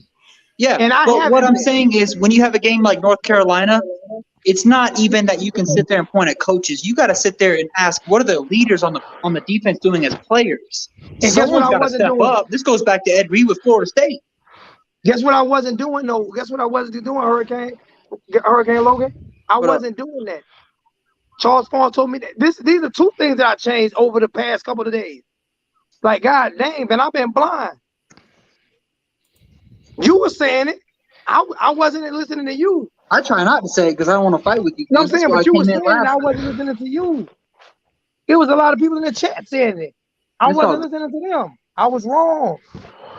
I like Farms. He goes back even into Randall Hill when we video chatted. I was wrong, bro. I'm not afraid to admit. What's your thoughts on the referees picking on Couch? They were hating. Y'all listen here. Every penalty flag was horrible. The 2-point conversion was good. They stole the game from us. But they stole the game from us because Hurricane fans stole Nikoski Perry's career. They ain't deserve to win it. Karma's a bitch, man. Yeah, what's going on, Nick? What up, Nick? I think it even goes in the 2001 Ohio State game or 2002. No, I'm just talking about this game here. This game here, karma is something, man. My big thing is if we were never down 21-0, the game wouldn't have been close. Even if King would have got hurt, Perry came in, if we were never down 21-0, even with the bad officiating, we would have won the game. And we would have won it convincingly. And if you look at the officiating, we would have put up probably 50. Yeah. And the drops. And like I said, I can sit there and say, okay, they didn't prepare for Perry's passing attack. But even if they would have prepared for it, it wasn't shit they could do about it. Because when Perry did it last year, what Perry did last year, teams prepared for it, and the same players that dropped balls last night, have been the same players that have been dropping balls, not from just Perry, but from Jaron Williams and Malik Rozier. These are the same players that have been dropping balls. I agree. But if they drop a ball, it got highlighted this year because we got a big time transfer portal in De'Aaron King. If we would have got Sylvester Stallone at quarterback, they wouldn't have been talking about the drops. But I'm gonna say this about the Oklahoma State thing. They ain't prepared for Perry. One thing about coaches, you got to make adjustments no matter what. So that's not miss me with the excuse part. So the thing is that if you got a quarterback that can throw and they know he can throw, they don't know what to do because the fact is that opens up the run game. So the adjustment part, that's on the coaches on the other team. So it don't matter. Well, but how about CJ though? It's not like those receivers weren't covered. They weren't running wide open. Exactly. That's the point. The needle. Yeah, exactly. That's the point. So they made the adjustments. It's just that he was just putting in what it needed to be. That pass to Cam Harris. Oh my God! Like that pass there. Damn, Florida. All right, y'all. We talking about Florida. They fighting back now too. Yeah, Florida. That pass to Killer Cam last night. When was the last time? I'm about to get off. I'm gonna ask all three of y'all this question. That pass that he threw to Davis. When was the last quarterback in Miami you seen throw a pass like that? Kaya, probably. Probably. I'm gonna go to Dorsey. Yeah, I'm about to say Dorsey. That pass was. That pass was unreal. I agree. I've never sat here and said that Perry isn't good. I've never said that, and I didn't say that he didn't play good enough last night. You was real 100. You always said that he didn't get the coaching, and that's all I'm telling people. People saying he had a fair shot. He didn't get a fair shot because he never had the coaching. Anybody say he's gotten a fair shot is lying to themselves. One thing I'll say, you got a fair shot when you had a rookie. You had your offensive coach, your quarterback coach. Matter of fact, Mark Richt didn't call plays for 8 years. Your quarterback coach was your son, who never did anything but get Rex Ryan coffee. Serious, that was his only job for the Buffalo Bills. It was his only job. And your offensive coordinator was Thomas Brown. One thing I'll say is while the Canes fans are hyped about this class, and it's one of the better classes that we've gotten in a while, mostly because of how we recruited South Florida, we all can be happy about it, but let me tell you something. If we keep like the wide receivers with the drops, we put nobody in at wide receiver to sit there and make changes and let it be known, hey, you're making mistakes, you're out the game. Now we're going to put somebody else in and step up, and we've seen it do good things like with Sam Brooks. If this class doesn't get played next year, because the seniors or juniors, whatever you want to call it, the seniority is not playing well, these guys are going to transfer, and they're not going to be a part of Miami anymore. Now, Hurricane Logan, I can agree with you on that, but I think that the reason why a lot of young guys didn't play a lot because we weren't really deep enough. I think now, especially with this class coming in, we got receivers back there. Look at Keyshawn Smith and Michael Redding. Michael Redding's 202. We have receivers. We have receivers back. I just think we're not deep enough. Like I said, I think it take a while for a coaching staff to develop. And we did fire Enos after 1 year and just bring Rhett Leslie in this year. But I don't think we're going to fire the defense because of the whole friendship bullshit with Manny. We had 13 it's Mark Richt all over again, but on defense, man. Didn't we have 13 rated defense last year? Yeah, we did, but our defense has regressed because at one point we had almost 30 turnovers in 2017. Yeah, because we lost every starter. I agree, but at the same time, no matter how many starters you lose, how you recruit, and those guys come in to back it up, there's never an excuse to give up 600 yards. But my thing is, but they were there to make plays. They were in position to make plays. They just didn't tackle. I agree. that goes into Amari Carter. I mean, that guy couldn't even get a targeting call in North Carolina. They were in position to make the play. That's all I'm saying. I just think that I'm just saying this year right here, I don't want to give up on anybody on the team right now because if we keep going through this coaching carousel, we're never gonna get better. I'd like to hear that from you, honestly. I think Carter had a big thing too because spring ball wasn't played. You know, there's a lot of young guys who couldn't go through spring ball. I want you to win that life. I want T2Y to win that life. I want Hurricane Millie, my Philly from Atlanta to win that life. My dog. I mean, Hurricane Millie go at it all the time. But I think it's gonna take stability, man. I think it takes stability, and I also think we as a fan base need to be more responsible of what we say about the current players, including myself and the current coaches, because negativity breeds nothing but negativity when it comes to talking bad about our team. I agree. And the sad part is you can never police what another person says. You can only tell them what they're going to do what they're going to do. Right. You are 1,000% right. That's why the video I put out the other day, about me and Lou had a conversation on the phone, and the video I put out the other day, that's what I was saying. He can't police what those idiots come into my chat and do. But I've done something. And I said I embrace the hate. Got 200 likes. If I get 200 likes and 200 dislikes, that's 400. That was a big time show. That was a big time show. It was a good show too. Really good. If I get 200 likes and 200 dislikes, guess what that is? 200 clicks. They count the same. But all three of us have different characteristics about ourselves. How do you feel about Pope and Wiggins and how they performed, and they weren't getting it done? How do you feel about them still continually coming on the field instead of playing the younger guys? Anytime we played younger guys, we've sat there and said, whoa, who is this? What is going on with Oklahoma, man? I think the 7-day way right now. I think this even goes back to Perry. And how he's been done. Now we're talking about it in wide receivers, and we're going to talk about it in linebackers with Sam Brook and Shaq Porter. And that's a great point you just brought up, Logan, because Perry didn't have a leash. They yanked him as soon as he made a mistake. Yeah, I agree.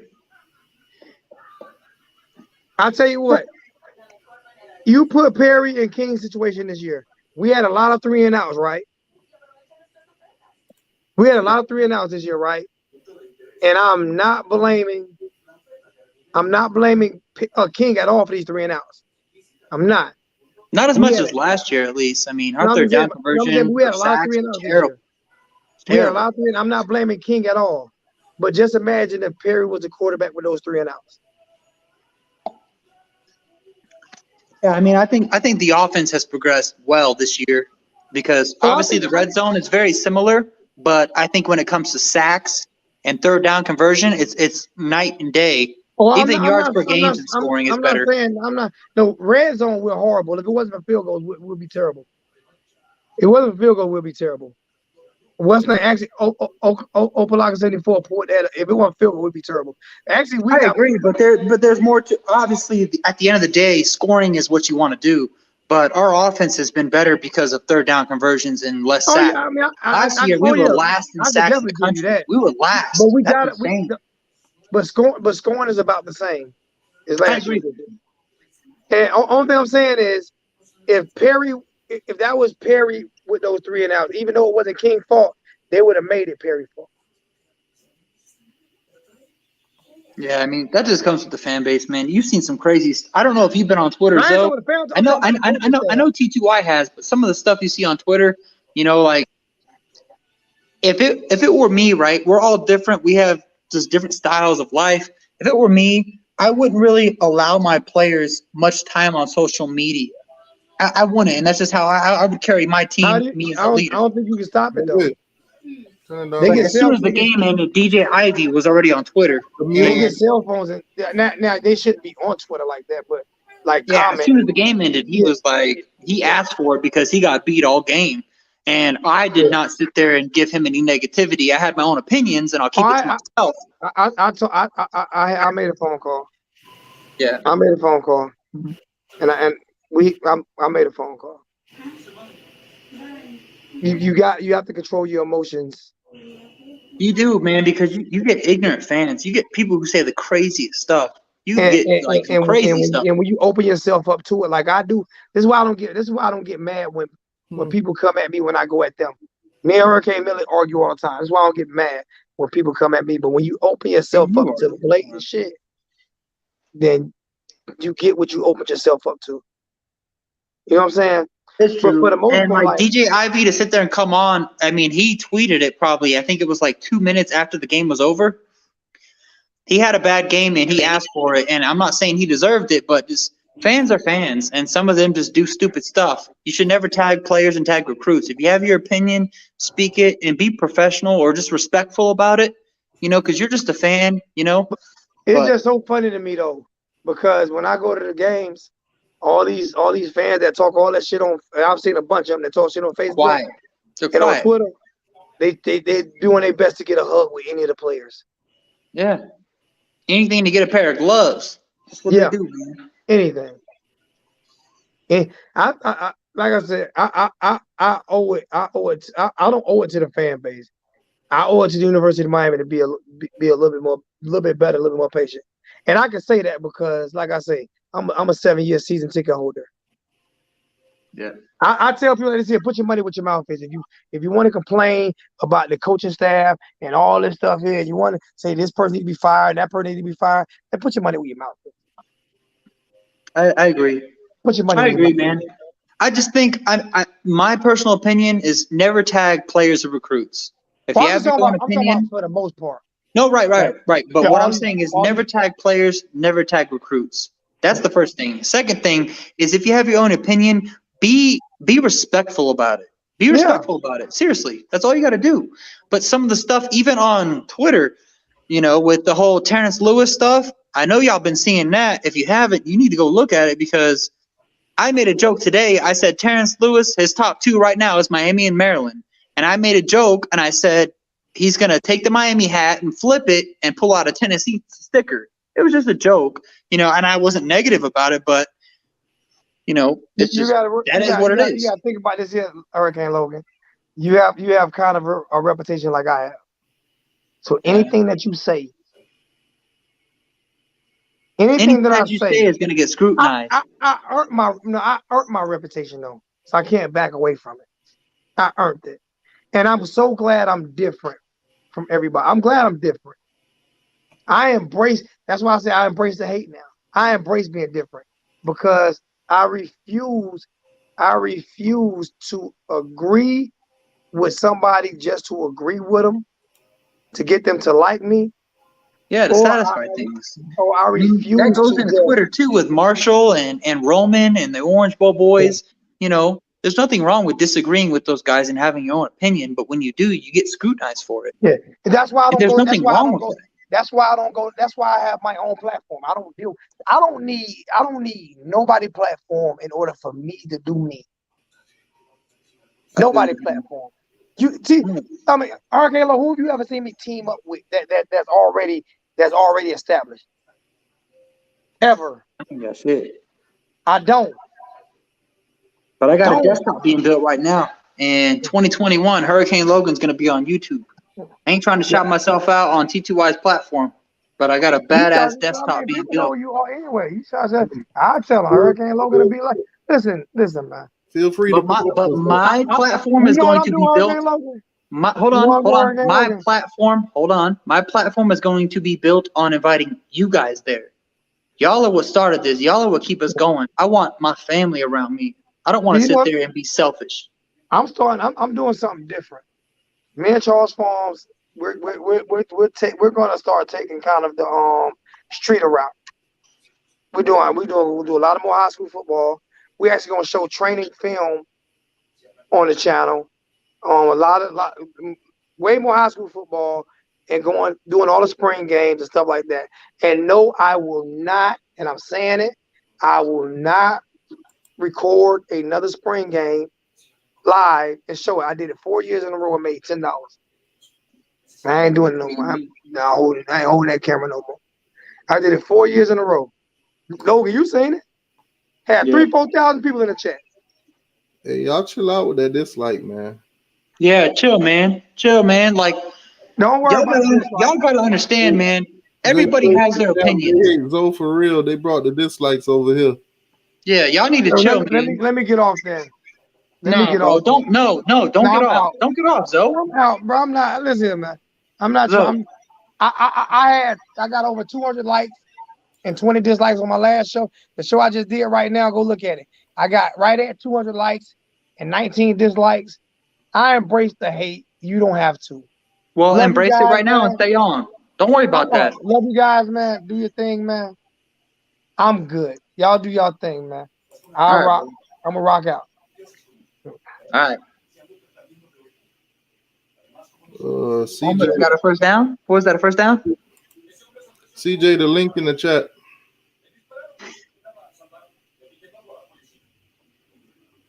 Nah, man. Shout out to Zoe, bro. Ain't nobody hating on Zoe, man. He has his own opinion. There's nothing wrong with having I think it's the people from Uncle Lou channel. It could be. It could be. It is not, and it's not Lou's fault, man. Just like I said earlier, you can't control your fan base. YouTube, you can't control what nobody does on YouTube. You don't know. I mean, you can't control your fan base. You can't control your fan base. People on YouTube, half of them are kids. Half of them are kids. Half of these people you see don't have no picture or nothing. Most of them are kids. Yeah. What happened? I'm not hating on Lou though. It's not Lou's fault. Lou is a good person. I've talked to him offline for a long time. Lou is a good person. Lou's not a bad guy. But he can't control his fan base, and unfortunately, a lot of his fan base is very immature. Just like our fan base at Miami, really immature. You're tweeting at players, tweeting at recruits. You know, there's nothing we can do about it. All we can do is sit there and say the right thing and hope that it spreads. What happened? That's my thing with the whole dislike thing. Damn, CJ, you driving? What the hell are you driving, CJ? Let me explain something about YouTube to people. The dislike thing. Dislikes does not hurt your channel. It doesn't. What it does is if somebody that's not subscribed to you hit dislike, guess what? YouTube won't recommend your video to that person. Yeah. They keep disliking all your videos. YouTube will not recommend your video to them. Yeah. Now, when you have a hater on your channel that always hit dislike, that is somebody that is subscribed to you with their notification turned on. They literally are on notifications to send you a dislike. So when you post a video, they get notified about it and they hit dislike for no reason. But guess what? If your channel is monetized, every single time that person clicks on your channel, that's one impression. Once they hit the like or dislike button, that's 2 impressions. So they're helping you while it's they're a spiral effect. Really. Yeah. You could come on the channel and you can hit dislike, but you clicked on the channel. 2, you interacted on the channel. And if you get in the comment section and you talk trash, that's 3 impressions. That's how YouTube works. YouTube work off impression, not likes and dislikes. Yeah. And it goes into even being a guy in the comments like me, you know, because that's what I am. I'm not a YouTuber yet, but even a guy in the comments, you know, Lenoris has disliked me and he said things about me. Maiden Dave, you know, he said things about me. But, you know, I've never been a guy to go after my Miami YouTubers. I've always supported them. You know, I've always supported them. Maiden Dave said that's Uncle Lou's people, T2Y. That's why I don't rock with the ops. Hey, what happened? I like they had a phone call. What happened? Basically, the dislikes started coming in. I never noticed, but taking on Zoe, bro. Pretty much because Zoe here, all these people hitting dislike or whatever. Touchdown, Oklahoma. Yep. That's the touchdown for the channel. That ain't our touchdown. We could have used that. You won't throw it up. We could have used that touchdown. Hey, but you know what? That's a touchdown against Florida, so I'll give him a little something. I can't stand you, bro. Oh my God. That man threw up the U. Keep on scoring, Oklahoma. Shit. That's what I'm talking about. How was y'all's Christmas though? Let's get off topic. Y'all had a good Christmas, good time with the family. I got four girls, bro. I ain't had no good Christmas. Yeah, back. Hell no.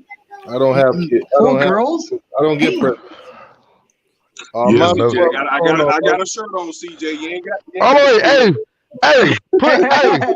Put him over there so I can make sure he got a shirt on. Where you at? I got a shirt on, man. See? I can't see you yet, but on the comment, man. You at the comment. I can't see you. What up, bro? What's going on? Hey, man, I hear. Damn. I just want everybody to go ahead and, give me some props on the Perry call. That's all I want to do. Just, go check my video out and give me props I never on it. disagreed, so I'm with you, bro. I'm with you. Perry showed out last night, man. He impressed me last night. He was on a mission. He did pretty damn good. It's just that I've been saying that's the same scheme he came out of high school with. Yeah, that's what Maiden Day was saying. Yeah, it's the same scheme. We all know any Miami player, no matter what position you play, you come into a spread offense, you're gonna be all right. As long as you apply yourself. We got to work on that center though, man. That center doing them low snaps. We got to do something about that.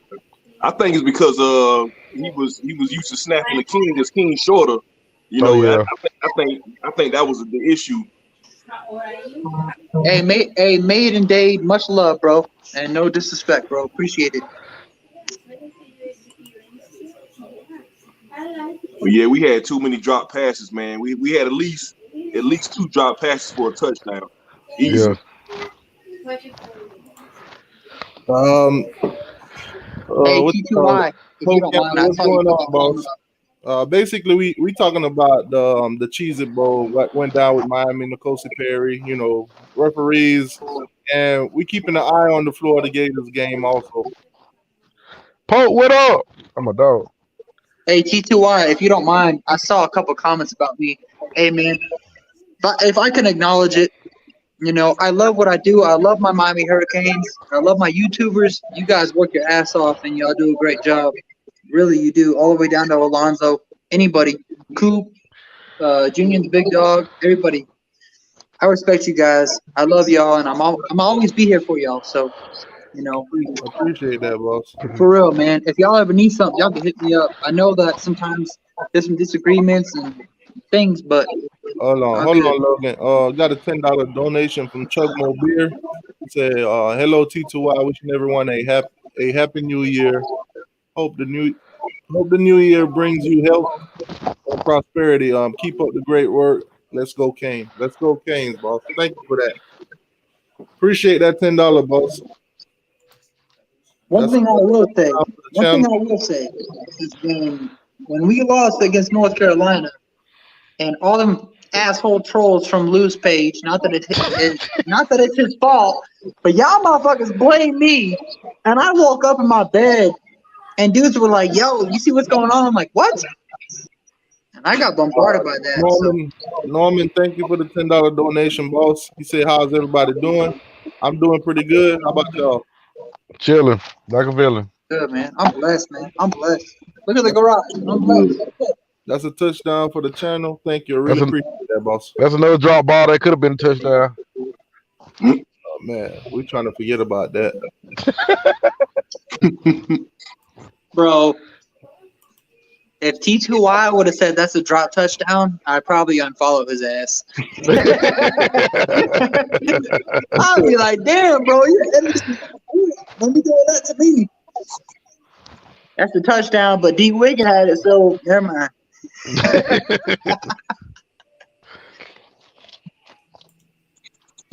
I love it, man. You got my family to getting benched. Wait, did they bench Tress? Dang. Did they bench him? They probably did. Did he really get benched? They probably did. Sure. We'll see when they next quarterback come out. Damn. He should have played Miami. You would have won the Heisman. Now the wide receiver we got started. Yeah, that boy was on the sideline eating popcorn, bro. I'm telling you. I don't care. I'm not on the Perry train. The Hurricane train just went. This is one thing I gotta say to all my Hurricane family members. Please stop saying about questioning folks about they Hurricane proof of being a Hurricane. Just stop doing that. I mean, everybody got their opinion, so it's just an opinion. Yeah, there's nothing wrong with that, man. Yeah, it doesn't. Breaking news. There's literally no such thing as a wrong opinion because it is a opinion. Hold on. Yeah. Bernie got a breaking news. Blake still hasn't been fired. Oh, that boy. I'm about to ride down to Miami and fire somebody. Bro, did you see that tweet last night? What was it? It was Manny Navarro. He's a good social media guy. I kind of like him better than obviously Susan's dumbass. Excuse me.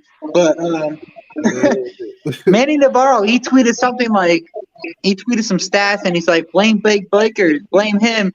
And that dude commented on that shit and was like, if you don't agree with that, you should be fired too. And I was like, damn. That man said you should be fired too if you don't agree. Them boys be trying to fire everybody, bro. They're gonna be their star quarterback next season.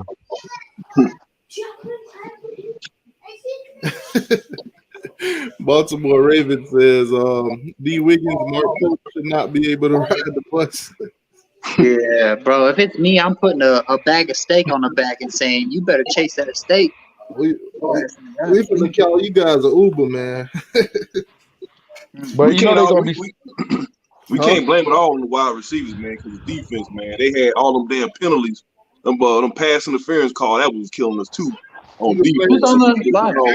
Half of them penalties, you can blame it on them refs being overzealous, man.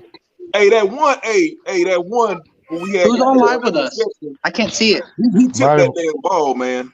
Miami boy. That was the interception when they called that. That was bull. That was some bullshit for real.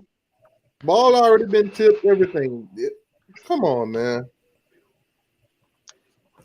And see, that's the thing too. When I watch the game, I don't just watch it in live. I watch it on the computer so I can rewind, so I can analyze it and break it down at the same time. So it saves me from watching it on the TV and then going to watch it back again to do all that work. So when you see that stuff over and over again, and you're like, yo, are you serious? They really calling all this on us? Hey, T2, you need to switch that face thing so we can see Miami boy. That's what I'm saying. If I do it, I can't share the game. Damn shit, man. T2Y, Gator fan. Fuck that. All right, I got something for you, Logan. Watch this. Nah, chill. No. T2Y, you petty as hell. Don't be doing me dirty. Don't be doing me dirty, T2Y. You petty as hell. Please. Spare me, sir. Spare me, sir. Don't be doing me dirty, bro. Damn. Oh, he put Logan at the bottom. Damn. Asshole, man. I can't stand you, bro. You've been in the game long enough. You're not producing. Let's rotate somebody else. Damn. Oh my God, he did, bro. What the fuck? Damn. Oh, man. Damn. With the chat. It's all right. I'm gonna go over here with DJ Ivy and cover a receiver. I'll be back. I gotta show the game highlight on the screen. We kind of want to watch the Gators get beat at the same time. You ain't lying. And Oklahoma is in the red zone. But I'm gonna tell you. Hit me. That's terrible. I'm over here with DJ Ivy like trying to cover a receiver. How you go behind me like that? That's terrible, bro.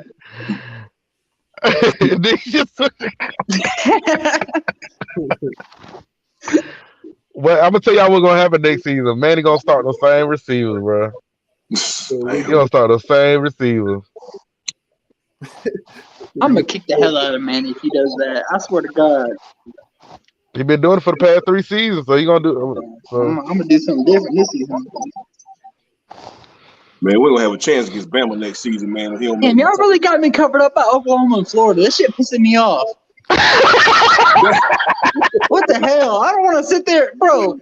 This is terrible. Hey, Logan, I'm just letting you. It ain't my fault. It ain't my fault. That ain't your fault, bro. Hey, you asked for it. I'll tell you what. I got you, Logan. No, you I just want to let CJ know I got a shirt on. That's all I want. I'm good. He turned off his. Nah, chill, bro. I'm just giving you shit. Oh, Either way, man. it looks like Florida's going to lose, honestly. Hey, I wanted to get out of hand. I wanted to get ugly. Damn, TTY brought me in here. I appreciate that. I want to troll so bad. I want to troll so bad, honestly, because Florida. I want to think y'all realize if y'all go to my last video that I made when we lost last night, the Gator fans are killing me. If you go There's to some assholes, man. There's some assholes. They killing me. They go in there. Oh, this the same Miami guy talking. Look at what look what just happened to Miami. When we got 21-0, oh man, they came in. Hey, T2Y, let me ask you something, T2Y. If they would have put Perry, if Perry would have started the game, you think we would have won? The way Perry played last night, if he started the game, you think we won? I can't say we would have won or not, but I think our chances to win would have been higher. Because we can evaluate that, man. Going into that game, they didn't prep for Perry. They prepped for King. Exactly. They prepped for King running the ball. They didn't prep for a pocket present. And it's no discredit to King or Perry at all. It's no discredit. It comes with preparation, man. It comes with preparation. When you prepare for a quarterback, you understand, okay, this guy's got feet, which Perry doesn't have like King. Look at it from Oklahoma State standpoint. When they went into their film room and they getting prepared for the Miami game, all they're watching all season was not N'Kosi Perry, was King. What King tendencies are. When he rolled this way, what he's expected to do. So when Perry came in, they were thrown off. They didn't know what to expect. Yeah, that's true. That's true. And hey, shout out to Perry. He executed. You know, it's one thing to not know what they're expecting, but it's one thing to execute on that. And I'm going to say it again. If those drop balls were actually caught, we probably could have won that game by 4. That's what I'm saying. We would have won that by like 3 touchdowns, honestly. Okay, I'm gonna put it like this: if Perry wasn't start that game, depending on how Manny rotate the wide receivers, if he would rotate the wide receiver, yeah, we would have won hands down. Can't even catch a ball, bro. But if you know what? I got a question too. How do you feel about these secondary players who don't turn around for the ball? Because somebody on Twitter was sitting there saying you're not supposed to turn around for the ball. Seriously? Who says that? That's bullshit. Mike McCoy. His name is Mike McCoy. No, Mike McCoy. He said that we don't know what we're talking about because we're just fans. But how many times have you ever sat there and said, why is nobody turning around for the ball? I wish a defensive coordinator or a Smith, cornerback. I don't even know what the hell his first name is, but Smith. One of those coach. I wish Booty they ass. their team not to turn around and see if they don't get killed with penalties. Mm-hmm. Because if you're beat like that, I get it. You run up and throw your arms up, but bro, if you have a matchup on the ball, turn around. If you have a smart quarterback and you know this corner has a tendency of not turning around, you're gonna target him all the time because you either gonna get a catch or you're gonna get a penalty for passing the field. And that goes into the freshman ball man who had 1 catch before this game. He had 1 catch, and we had no answer for him. And that goes back to coaching and adjustments. Period. Coaching, turn around for the ball. Al Blades, we all talked about him and recognized him because he turned around. We didn't do that this game at all. Yeah. Smith, if he would have turned around that ball, I understand he was beat, but if he would have turned around, he would have been able to see where the ball was at and knocked it down at least. Hell, take a penalty, I don't care. But instead, you gave him 7. Yeah. Hey, but on the flip side, Wiggins and Pope, they got to fight for the ball, man. They just can't look up and then. Hold on, time out. Lenoir, how much you want to bet Florida's not going to win this? Lenoir, stop the foolishness. Stop the foolishness. We'll win this game. I'll bet you $50 right now. I'll bet you $50 right now Florida lose this game. Yeah, I'm definitely betting that. This is a Cheez It Bowl over again. Shit. They opted out too. I'll bet you $50 right now, Lenoir. Let me know if you want to take that bet. I'll send you $50. Let me get in that bet. I bet. I literally will right now. Let me ask y'all something. Would y'all be surprised if Perry did not start next season? I kind of be surprised if he didn't start because I think to me the way I feel about King with his knee, I think it's going to affect him next season. To be honest with you, I think it goes with King and how he committed to Miami. I think the coaches, like, this goes back into favoritism right now. I think they feel like they have a liability or a, I don't know what it is, to sit there and start King no matter what. I don't know if we can sit there and redshirt Perry, but if we can, no, we can't. Redshirt Perry. Well, I don't know because there's no eligibility. It didn't count this year because of COVID. I mean, he got two extra years anyway. But I'm saying he was already redshirt. Scott Patchen, that motherfucker's 40 years old. He's about as old as Donald Trump, and he's starting right now. Goddamn. Logan, bring the cursing down, man. I'm sorry. I'm getting hyped up. Y'all got to calm down. I'm about to kill my whole stream with that. My bad, man.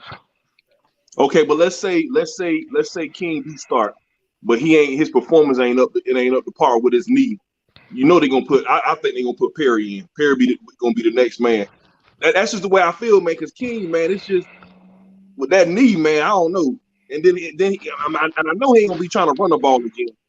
He ain't gonna do that. He gonna stay in the pocket because of what happened. I'm telling you, he ain't gonna be the same next year if he start. One thing about it, as a head coach and coaching assistant, you gotta play your best player. When you recruit these kids, you sit there and you sell your bullshit and you get those guys. You gotta play those kids.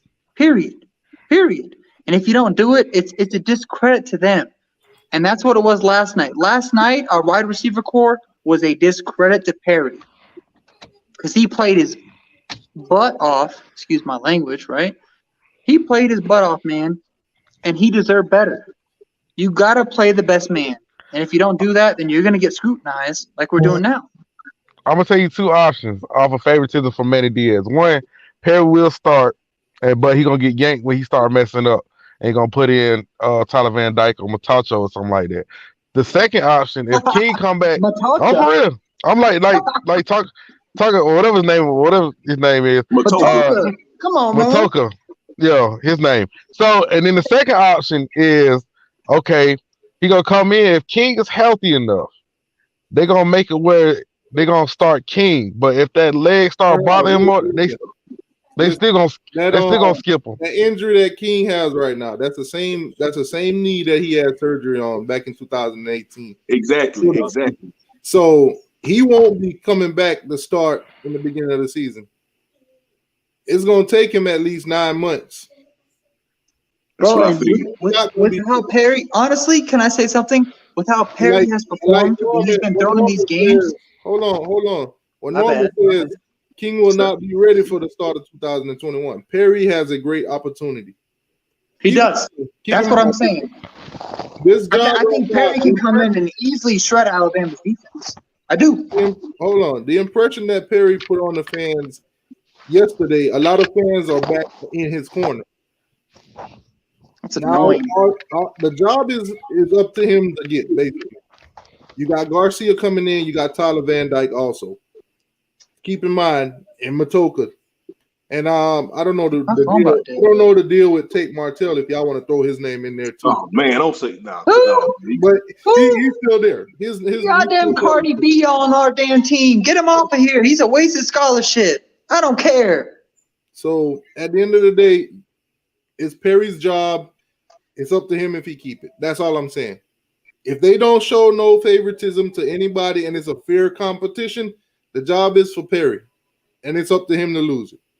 I agree. That's what I agree. Yeah. Goddamn Tate Martell, man. That's a waste of scholarship.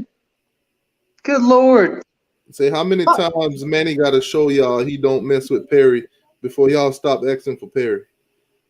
Y'all heard what? Who is it? Brett Romberg's podcast last year when Tate Martell wasn't given the starting job. He threw on his hoodie and shoulder bumped Brett Romberg. Nobody want nobody like that. And that's a failure on the coaching staff for sitting there and allowing that culture. And you're sitting there saying, oh, he's on leave. We don't know what's going on with him. No. Come to Miami, come to compete, and come to play, and come to start. And if you ain't about that, then get the hell off the team. Period.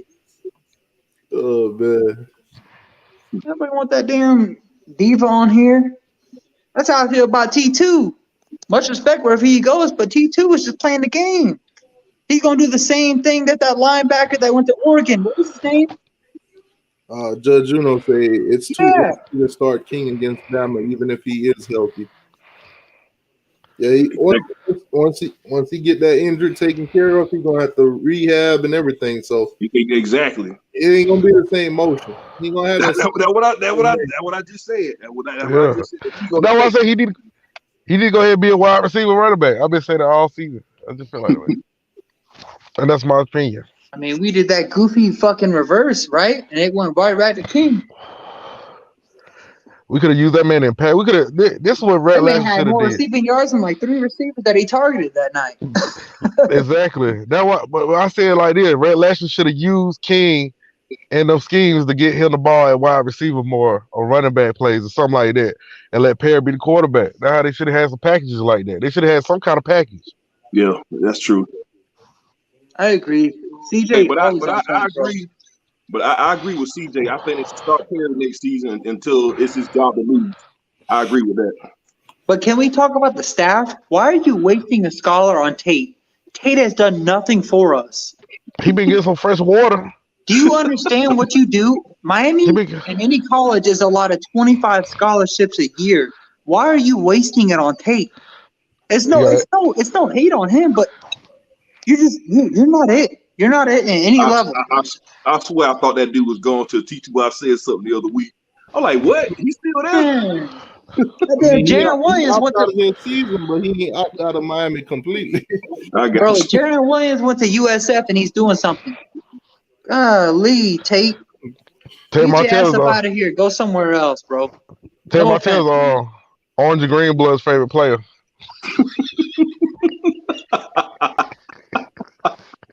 CJG.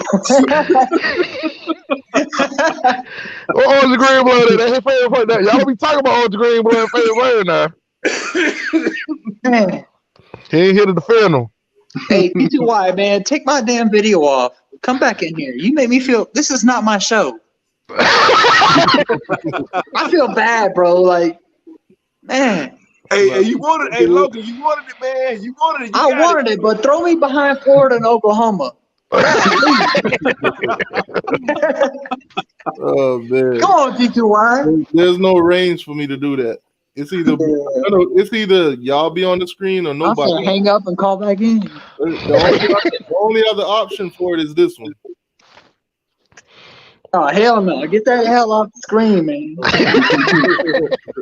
You finna see some Cheez jump out with that scoreboard. Good Lord. My God. We came back and beat the Bucks. I can't believe it. We were down by 30 points. Wait, y'all came back and beat the Bucks. Oh, he won. Did he won? Yeah, we were down. Oh, shit. Well, all right. We were down. I love y'all, man. They put it on us last night, though. They beat us by like 4-7 last night. Yeah, they damn so did that. Norman says Lashley got to get in Manny's ear so Perry gets his chance. Yeah, all right. Yeah. Let me tell you something. If Alonzo Highsmith couldn't get in Manny's ear, Lashley ain't getting in his ear either. Listen, I just have to say that. At the end of the day, if Perry the best option and Manny decide that he don't want to play him and take risk and end up losing his job, that's on him. My phone about to die, so if I disappear. But my wife blowing me up. She said, "You've been out there for 2 hours. I'm about to." Yeah, but at the end of the day, man, Manny got to keep it. Manny got to keep it in mind.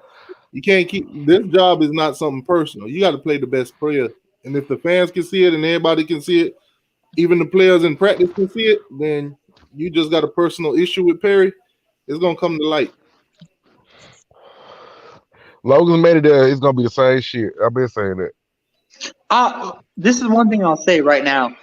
Blake James, athletic director. Hold on. Juno says Perry should start to play Wildcat role. That was CJ just said. Yeah, I agree. I couldn't say that, dog. One thing I'll say, man, Blake James, athletic director, the board of trustees, they suck. They suck. They've never done anything right. This goes all the way back to Larry Coker. They've never done nothing right. So when we can sit there and hire coaches and complain about it and complain about the hires, just remember, those guys make those decisions. And the reason Alonzo Highsmith is not in this program is because he would have took it over with his opinion and the culture that he came from. These guys aren't ready for it. Manny's not. Manny would have never been the head coach in a sense because Alonzo Highsmith would have way overrun his stuff. And when you saw last night, Ed Reed was all over the sideline. Over the sideline. And you can sit there and know Ed Reed's been getting ignored. Mm-hmm. He get ignored. So we can get these great safeties because we have 3 5-star safeties. Well, it don't matter if you ain't gonna do nothing with them. And Lenore said, "I can see the guys that's in the game when they get to the sideline, they be like, take some water." Well, I can't stand Tate. I swear to God. I can't stand Tate. Tom, what is the issue with Tate though? Man, he makes some great water. The issue with Tate is he came to Miami and everybody said that Tate is going to be the greatest thing ever. And then now, when we're sitting there saying, what's the deal with Tate? And Manny's sitting there making excuses. Oh, he's on leave, because he can't handle his girlfriend. You know what I'm saying? All this bullshit. I don't want to hear that. You come to Miami and play football. Don't nobody care about your girl. Lamar Thomas said it today. Why aren't these kids in the strip club? They be in the strip club chilling. It's a culture thing.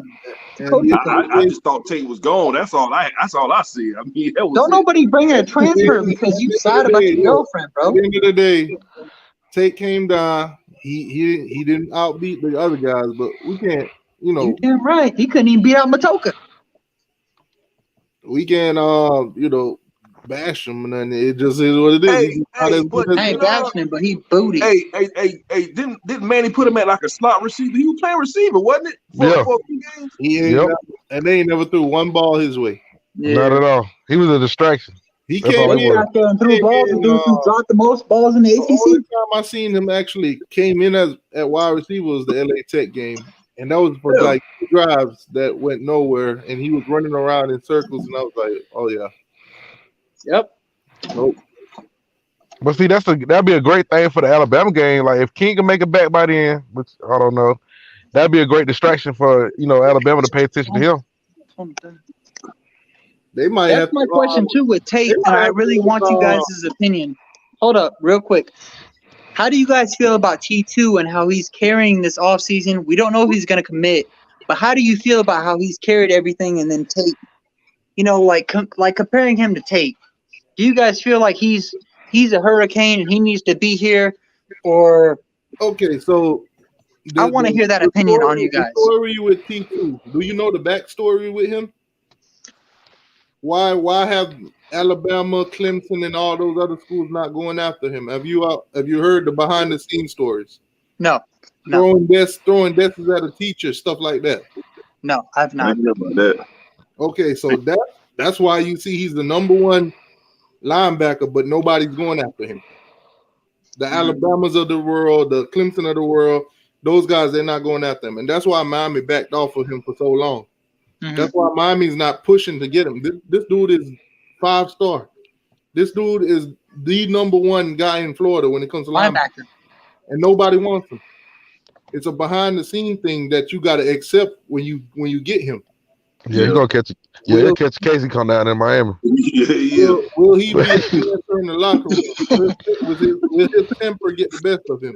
Is he Miami? You know what? I'm Miami standards. Basically. I'm gonna be honest like this.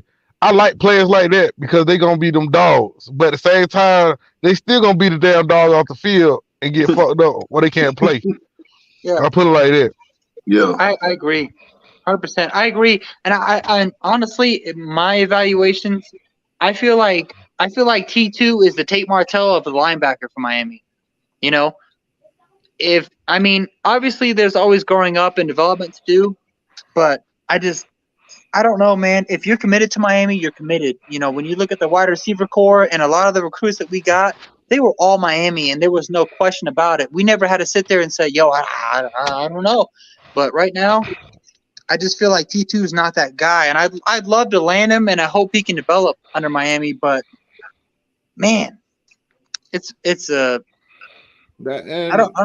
to what Norman just said, that has been our downfall in this football program. They don't want to pay coaches. Yeah, the board of trustees. I mean, you go back to Randy Shannon. If Randy Shannon was paid like Mark Rick, you finished before you cut me off. My bad, bro. My bad. Jeez.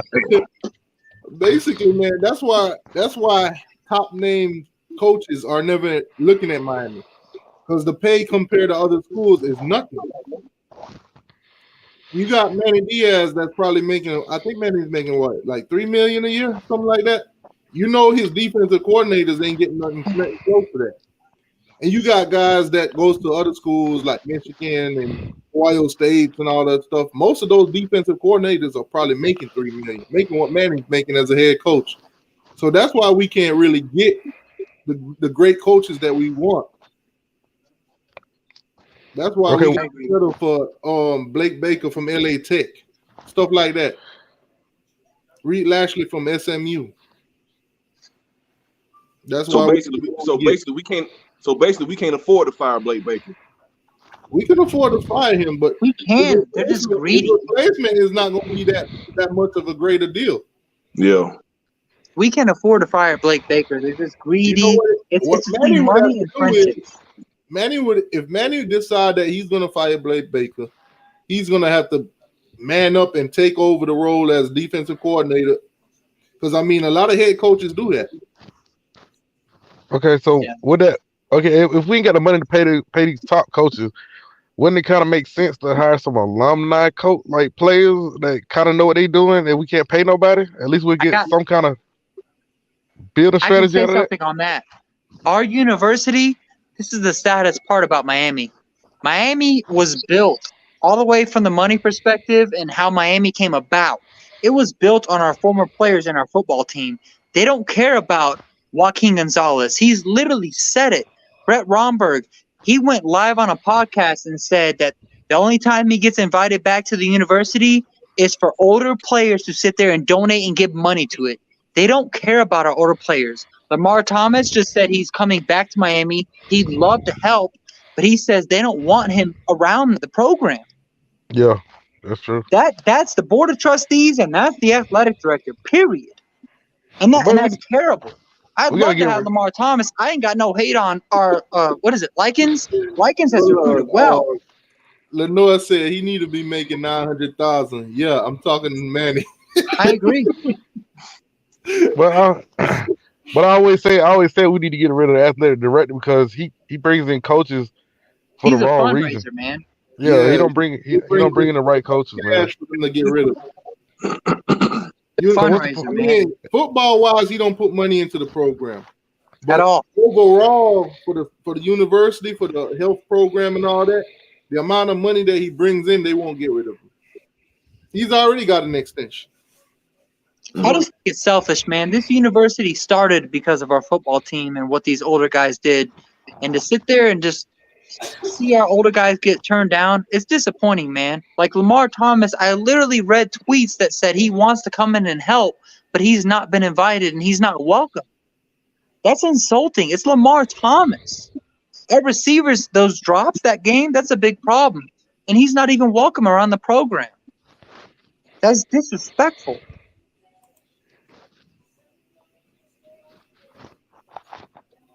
Okay, if T2 comes to Miami, he has to be paired up with James Williams. They can be roommates. And Williams will be his mentor. T2 is close to his younger brother. His father wants him at Miami. Yeah, I mean, Miami wants him at Miami. I agree. We just want to flag it that right now it's uncertain what'll happen if he do come. Listen, if we get back off of him, that's all I'm saying. If we get T2, man, the only thing I worry about that guy, I just hope he don't catch a case. I hope he don't be starting fights. You know what I'm saying? That's the only thing. He got too much dog in him. You know what I'm saying? Too much. Like you can have dog in you, but then if you got too much, then you can get in trouble.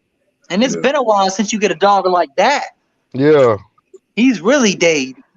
And then you think about it, if you got a Manny Diaz that show favoritism, he gonna blast that shit. He gonna play his ass. He gonna be the best linebacker. He ain't gonna play him. Yeah, but he gonna blast his ass in them interviews or whatever if he don't get playing time. You know, he gonna put it on. He gonna be that person to expose everything. That's money, CJ. That opinion is money on how we've handled the younger guys to begin with. That's money. Yeah, the whole Miami Stadium thing, that's a long shot right now.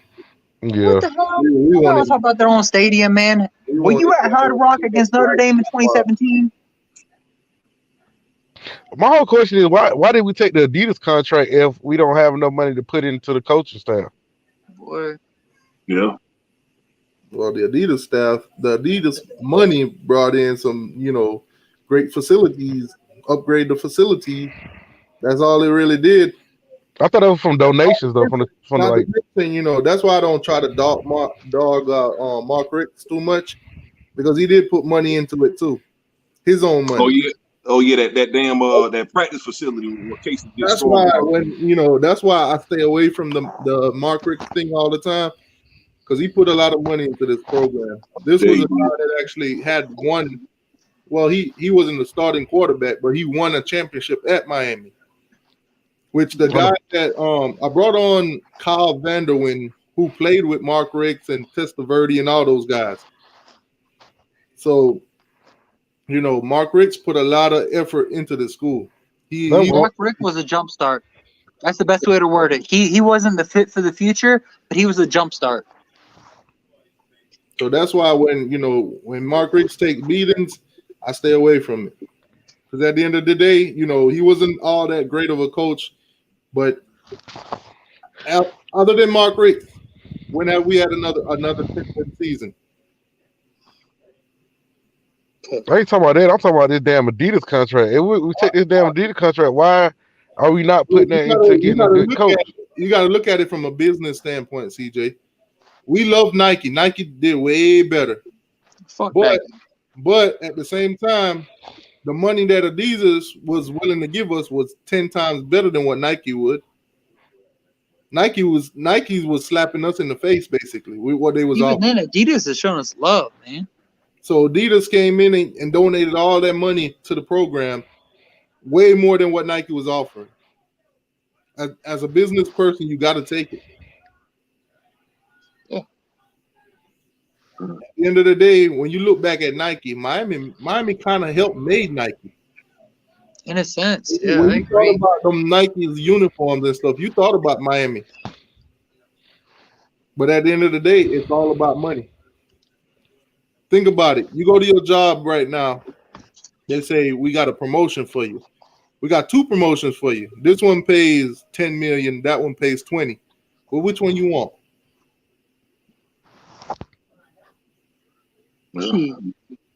It ain't nothing to think about. Yeah, you got a point, T2R. And then your boss said, oh, by the way, both of the jobs, the requirements are the same thing. You're gonna do the same exact thing. You're gonna take the $20 million. Because guess what? With Nike, you're getting uniforms, you're getting shoes. With Adidas, guess what you're getting? You're getting recycled ocean shit. I don't want that. At the end of the day, you gotta look at the creativity behind it. You gotta look at the positive behind it. Miami is a beach, is known for its beaches. So for them to clean up the beaches and to use the plastic and stuff that's killing the turtles and all that stuff out there, and to make it into something creative as a uniform, you got to look at how special that is. And the uniforms don't look bad. Okay, I might be stubborn or whatever, but fuck that shit. I want Nike. Okay, because the fact is that they already done took our soul when they took the stadium. So we got at least we could have kept the uniform. And anytime Adidas drops some hot shit, we get smoked. Exactly. Man, Nike drops some shit, we beat USF. I ain't trying to hear that. We got the troll in the building, Mr. Ghost of Judah Tribe, whatever. Study here. What I'm saying is that, like, when they took that stadium we had down, bro, that's like taking our soul. Then they sit there, strip us from our uniforms, like, bro. Hold on, CJ. Hey, if you're gonna be in the chat, bro, be respectful. Don't be telling nobody to shut up now. All right, hold on. Let me put him in timeout because that's he's just Put him in the corner. disrespecting everybody. Go over Put there. him in the corner. You gonna go over there with DJ Ivy? We don't want you over here. He's just in here telling everybody this shit up. But I'm saying what I'm saying with the uniforms is like that's just our tradition. That would have been the tradition thing for us because we was Nike pretty much. We was the first college team to really represent Nike. Right. Like that. You know what I'm saying? That's the face of us right there, bro. Like I understand the money part, but sometimes you gonna have to sacrifice something. Like they keep saying we bringing the U back. We can't bring the U back in no fucking Adidas uniform. You know what I'm I saying? don't agree with that. I'll disagree for once, CJ. I think our Adidas uniforms have been fired. If we went out there and played in Pumbaa and won the championship, You got the Adidas shirt on.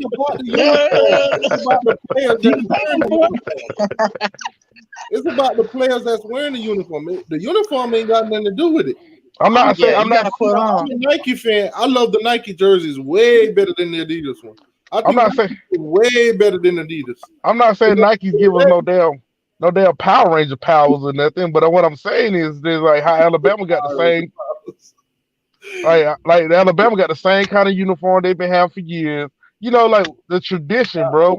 Perfect example. Oregon got Nike. They get the different uniform. Almost goddamn. Got the owner of Nike. But they got the owner of Nike. Uniforms done for them. Nothing. They ain't winning nothing. They just looking pretty. I ain't talking about the damn. Give me that. I ain't talking about all the crayon colors and shit. I'm just talking about. I'd rather Nike or Adidas or whoever put money into my program so I could get better players, so I can get better scholarships, so I can have better facilities than to worry about if it's a Nike check on the uniform or it's some Adidas slashes. Man, but this shit ain't working. It ain't working. I'll tell you what, I don't never want to see another black uniform. That's working. If I see a black uniform again, if it ain't Notre Dame in 2017, I don't want to see it. Like I said, it's not the uniforms, it's the players and the coaches that's behind the uniforms. I know that. But I'm saying wearing Pumbas and we want a championship. We got the damn Parleys coming out against LSU. We got our butt beat too. Them Turtles wasn't safe. That's the new Miami, though. You know what I'm saying? The new Miami, my ass. Only good new Miami that's happened is the turnover chain. Period. I don't care about no damn uniforms. I'll tell you right now, if they're gonna tell us, "Hey, Miami, you play Alabama to open up next year, and you're in black uniforms," I'm gonna say, "Oh shit, we getting 100 put on us." We better not. You think it would be a different amount of points if we had on white? No, it'll still be. Oh yeah. Shit. Wisconsin, the Orange Bowl? Yeah. LSU? No.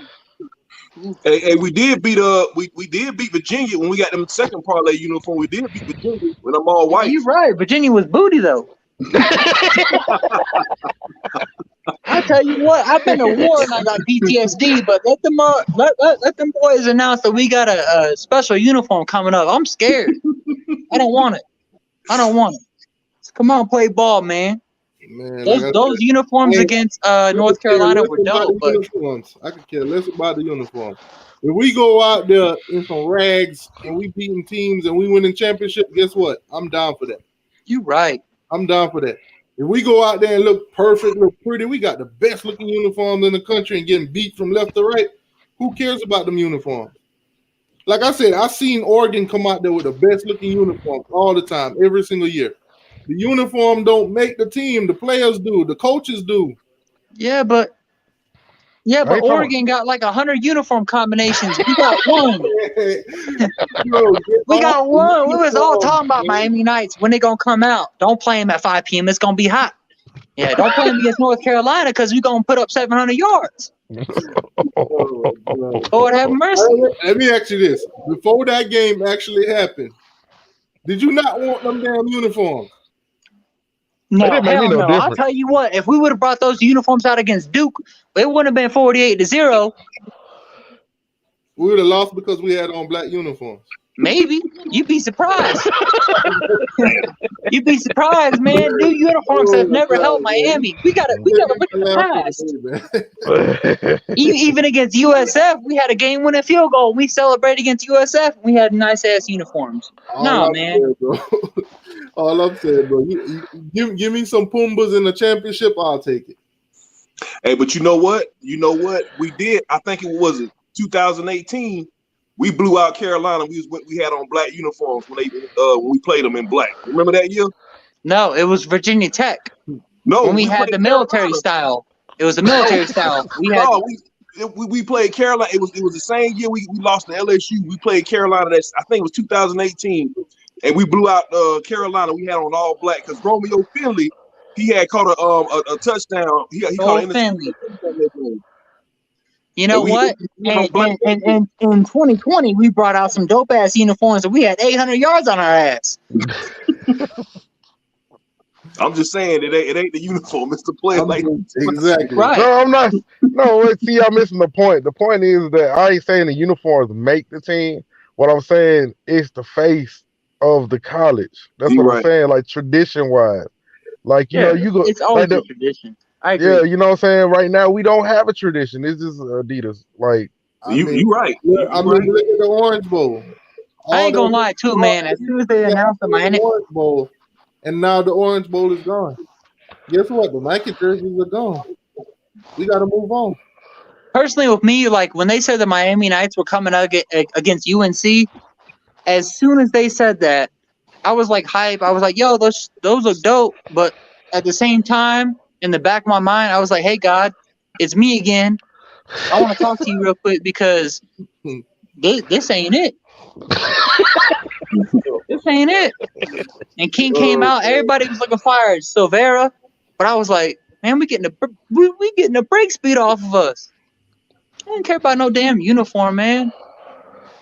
And the turnover chain, too, that's one thing I want to talk about, too. How y'all feel about people saying the turnover chain needs to go away? I don't agree with that, man. It's a gimmick for recruiting. It's a motivation. It's something you want to grab and earn. Ain't nobody need to get no damn turnover chain gone, man. I mean, the turnover chain, bro, you're not getting rid of it. That's a marketing tool. You know how many shirts Adidas make with that turnover chain on? You know how many fans buy that? I ain't buying none of them shits. I'm sorry. My bad. I gotta mute my mic. We even got a rap album about the rap song about the turnover chain. Yeah. You gonna wrap his ass into 800 yards. Turnover chain, man. Oof. Look at this troll. Golly, man. Can somebody running back? He's probably from Georgia. They ain't got a tackle him, bro. He opted out and gone. So, all right. You made your point yet? When Alabama beat y'all into where y'all stayed on that again? When they beat y'all back to South Bend, come back with that same energy. Yeah. Who's North Carolina playing in the Orange Bowl? I forgot. Georgia. I think Texas A&M. Oh yeah, Texas A&M. Georgia plays Cincinnati. You know, let me tell you something. I hate FSU and I hate Jimbo, but I hate North Carolina after them 800 yards. I hate them 800 times more. So I hope Jimbo beats the brakes off of North Carolina. Them boys was throwing the U upside down, breaking it on their knees. Nah, bro. Hell no. Man, Jimbo, man. I like Jimbo. He left Florida State. He left Florida State in a pit. Jimbo made me some crab legs last week. Jimbo left Florida State in a Give me one second. Hold on. TTY, what do you have to say about Perry now? I say the same thing. I've always said the same thing. You guys been hating on Perry. He's never hated Perry. I don't know where. That's why I be telling Zoe, man. I don't say nothing about Perry. I've said the same thing about Perry all year. I've been saying the same thing. When everybody was talking about Perry and Jaron Williams, I chose Perry over Jaron Williams. Yeah, you did that last season. Yeah, I agree. And then when it came down to him and King, we already knew they went and got King. King, this should have been King last year until the COVID thing happened. Yeah. So we all knew that that King was going to come here as a senior. He was going to start. We knew that. We knew the job was going to be given to him. But did y'all really think that when he was playing, when we got King in here, anybody that's a quarterback at Miami that's calling the snaps, I'm rooting for him. So if King is calling the plays, guess what? I'm behind King. If Perry calling it, I'm behind Perry. Because at the end of the day, I just want to see my team win. I don't care if you call. I don't know about that. I don't care if we got a 5'2" guy back there. Yeah, If we put on the uniform and he winning for Miami, guess what? That's what I'm rooting for. I ain't gonna say. I can't say that. I agree. Because if Tate Martell was back there, I'm about to. If Tate Martell is back there, I'm getting on the field. I'm kicking someone's ass. I'm rooting for Tate Martell because in order for me not to root for him, that means I'm rooting for my team to lose. No, not necessarily. For my team to look bad. No, not necessarily. I mean, you just see the red flags. That's all. Martell is taking snaps at Miami. I'm rooting for him. All I'm saying, he's just going to have to go out there and prove me wrong. Prove the rest of the family, show us that he don't belong. But he ain't even got no ass this year. He opted out. He throw the ball. I'm gonna wish he throw it good. Every time anything he do, I'm gonna hope it's for the best. Because guess what? He on my team. Hey, look, I'll root for my team, but as far as these players, I'm gonna sit there and point out red flags all day. I don't care how anybody feels. I feel you. Like I said, with Tate Martell, I was rooting for him. When he got in against LA Tech, that's when we saw what he was made of. He's not fit for Miami. That man, that was like some Pop Warner shit. Do y'all remember that? Do y'all remember that? Everybody was like, bring Tate Martell in. That man got in, and oh my God. But that's what I'm saying. Oh my God. As a fan base, y'all got to stop doing that. Y'all got to stop writing players off before y'all see what they can do. Because y'all oversell them. He went out there and he didn't perform. Okay, now you can put him to the side and say, okay, he didn't pin out. But damn Tate Martell, man. Doing that before they actually get on the field. Because you got to understand, this is a new era. These kids hear and see you guys on the internet. They hear and see you on social media. So when you put out their energy towards them, they'll be like, damn, these are the people that I came here for. These are the people that's supposed to be cheering for me. Man. I haven't touched the field yet, and they already rooting against me. Let's tell you something. If they don't come to the school for themselves, bro, I can't help them. But you got y'all ever seen like a laser on the ground and cat sees it? That's how Tate Martell was in the bowl game. Man, like this. Who wants to? You're a comedian. There's a stadium outside, but everybody in there just waiting for you to step on stage so they could boo you. That's what he's getting booed in the Cheez Bowl right now. Well, he set himself up on that because he said talking shit to who that was that transferred Justin Fields. He was talking shit to Justin Fields before he went to Ohio State. So he set on that platform for himself, bro. So I mean, he did it to himself. That's what I'm saying, man. It's like a DJ Khaled meme. You played yourself. Once he came out of Miami, until when he touched that field wearing that uniform, at any position he would have played on the field, I'm rooting for him. Because as soon as we got a 5-star quarterback that came in, and they had rumors about him going to wide receiver, I was done. I said, you know what? Now he's going to go to wide receiver? No, thank you. No, thank you. And it showed. I ain't going to say I sit there boo, like, you know, and take my tail. You know what I'm saying? But my thing is that I sit there and watch the film on him like he ain't showed me nothing spectacular about him for all this hype. Best thing he showed me was his girl's ass. That's about it. I'm not being rude. I'm serious. Cut that out, man. Hurricane Miller, how they did Tate did himself wrong. Wasted scholarship, man. My thing is, bro, you can't count. These are kids. You can't count them out before they actually touch on the field because they see that. They are on social media. If one of them kids were to watch this right now, they'll be looking at Logan like, dang, this who I'm playing football for? This is who's supposed to be in the stand? He ain't playing for me. He ain't playing for us. He playing for himself. I ain't nobody.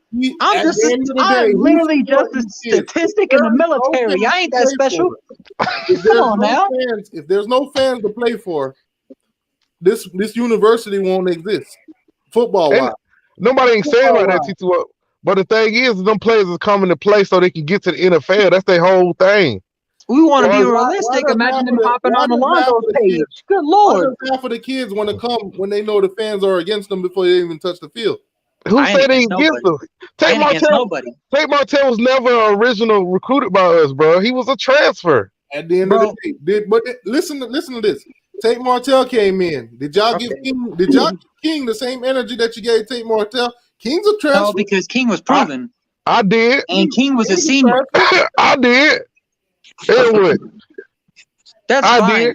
My opinion on Tate Martell is because when I watched Brett Romberg stream on podcast, he said that when Tate Martell wasn't announced the starter, he threw his hoodie on and bumped Brett Romberg out of the huddle and left. That's why I don't like Tate Martell. I can tell you damn well right now, if King wasn't announced to start over Perry next year, King would still sit there and support this program and mentor Perry. Time out. You got a $5 donation from Bergie.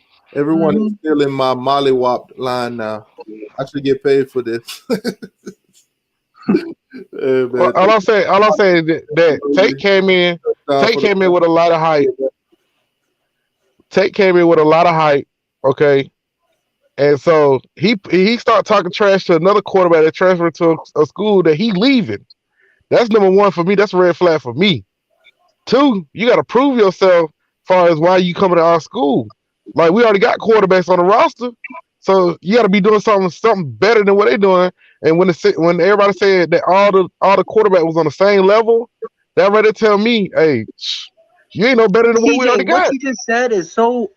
That's 100%. Just because you throw on the orange and green in the U, it doesn't mean that you deserve the world and you're a starter. You got to prove yourself. You got to compete. Period. Nobody is saying that. Once you throw on that orange and green, all we expect from you is competition. If we got 5 quarterbacks, all we expect from you is to compete for that first spot. Not for the second, third, fourth, or fifth. Everybody on the roster, compete for that first spot. That's all we expect. Whether you're a freshman, sophomore, junior, or whatever. Compete. I mean, we expect them to compete, but Manny handing out contracts. You come here, I guarantee you start. I mean, if you don't leave our program, I'm gonna guarantee you start. That's what he did with Jared. That's what he did with King. Low key. And that's a fault to Manny because he folded for Jared. That's what I'm saying. But he didn't do Tate like that. I mean, he made Tate compete. Been doing that, bro. He did the same thing with Shaq Quarterman. I just want to say that Florida's losing by 21 right now. Y'all can continue though. Lenore's get ready for that money. So my thing is that you got these quarterbacks coming in from transfer portal. They're not competing. The only one that had to compete was Tate Martell. That was it. That was it. Everybody talking about competing. Let's be honest, y'all. This has not been no competing 2 seasons. This has been favoritism 2 seasons. My opinion, even on the defense, man, just play the best guy. Just play the best guy. Maybe the defensive coordinator is not as bad. He has some questions, but just play the best guy. Tell Manny Sam Brooks, the Corey Couch. Just play the best guy. My thing is, we can't see practices right now. We can't see spring. We can't see nothing. I'm trying to fly a drone over there. We can't. So we can't even. We don't even know if they actually playing the right guy. Some of these kids play differently when it's game time. All right, check this out. So they had. That's why when they get rotated in, we ain't been playing this guy all year instead of that guy. Some people is good at practice, but some people is good at game day. I'm gonna put this out of y'all like this. Before at the beginning of this season, when they was showing the training and practice on the field, okay, they had I keep forgetting that King. They had King, Perry, and then Tate. They line up exactly how I called it. Stop saying Tate, man. That's hurt my head. No, I'm just saying. I'm saying if you go back and look at King's all access, that's how they had it lined those King, Perry, and Tate, right? And so Tate kept overthrowing.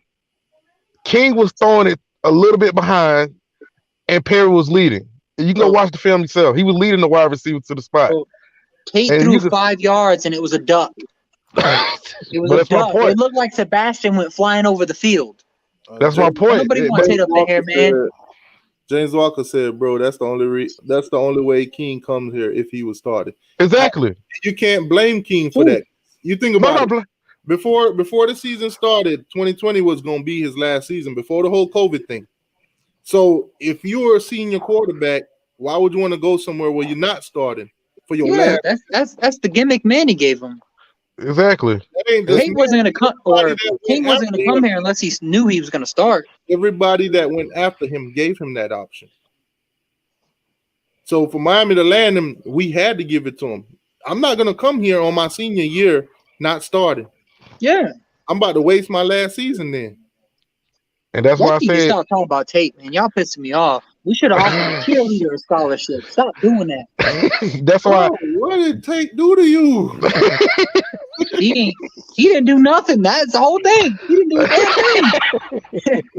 damn thing. He didn't do nothing.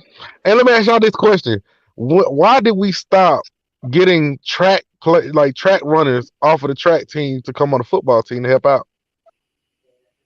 Good question. Okay, you remember they used to do that? Okay, especially in a spread offense, what those guys can do in space. From what I'm hearing, because I spoke to a guy that's playing track. I'm actually supposed to do an interview with him because I met him at With who? I forgot. It's a dude that run tracks for Miami. I got an interview set up with him that I'm supposed to do in January. But from what I asked him that already too. Like, why, somebody like you with the speed that you have, why don't you play football? And he said that they don't allow that no more. So if he can't get a track scholarship, he can't go over and play football. Who don't allow that? Who don't know? Because Missouri. Who don't allow that? Because Santana Moss and all them guys, they came in and exactly. That speaks for itself. Back then, but from what he said, they don't allow it. That's what he told me. They don't allow it. I'm about to fly down to Miami right now. That's crazy. We used to do that a lot. We used to bring players in on track scholarships. Come on, hold on. That can't be true because, matter of fact, they had a little soccer woman go in there and play football. Oh, hell no. What I'm saying is, hell no. If you brought I'm just saying on a track scholarship, you're going to run track. I don't know, because if they can bring that woman from playing soccer on the football field, I don't know how. You talking about Trevor Lawrence? No, the one for Vanderbilt, the one that was the kicker for Vanderbilt. Because she was on the soccer team, bro. She before, but she wasn't brought in there on a soccer scholarship and went straight. She's lucky the holder didn't fumble. What I'm saying is, we can't bring guys in to run track, but they don't run track. They play football instead. They can't give them scholarship like that. That's what he told me. Was that? I ain't never heard no shit like that. Was Travis Benjamin a track guy? I'm pretty sure he was. When you were on probation and stuff like that, they take away some of your football scholarships and stuff like that. So they would bring in guys using track scholarship and put them on the football team. Was Travis Benjamin a track guy too? They monitor that. They monitor that to where if you got a guy that run track, but when they check it out, he's not running track at all. He's just playing football. It's a red flag. I mean, yeah, you can't sit there and use a track scholarship and only play football, but I'm pretty sure you can run track and play football though. Because Santana Moss did that. Yeah. I tell you what, our best track guy on the team right now on Miami, our best track guy, I take his ass over Popa Wiggins. Don't at me, and I ain't wrong. Hey, didn't Devin Hester, he ran track too.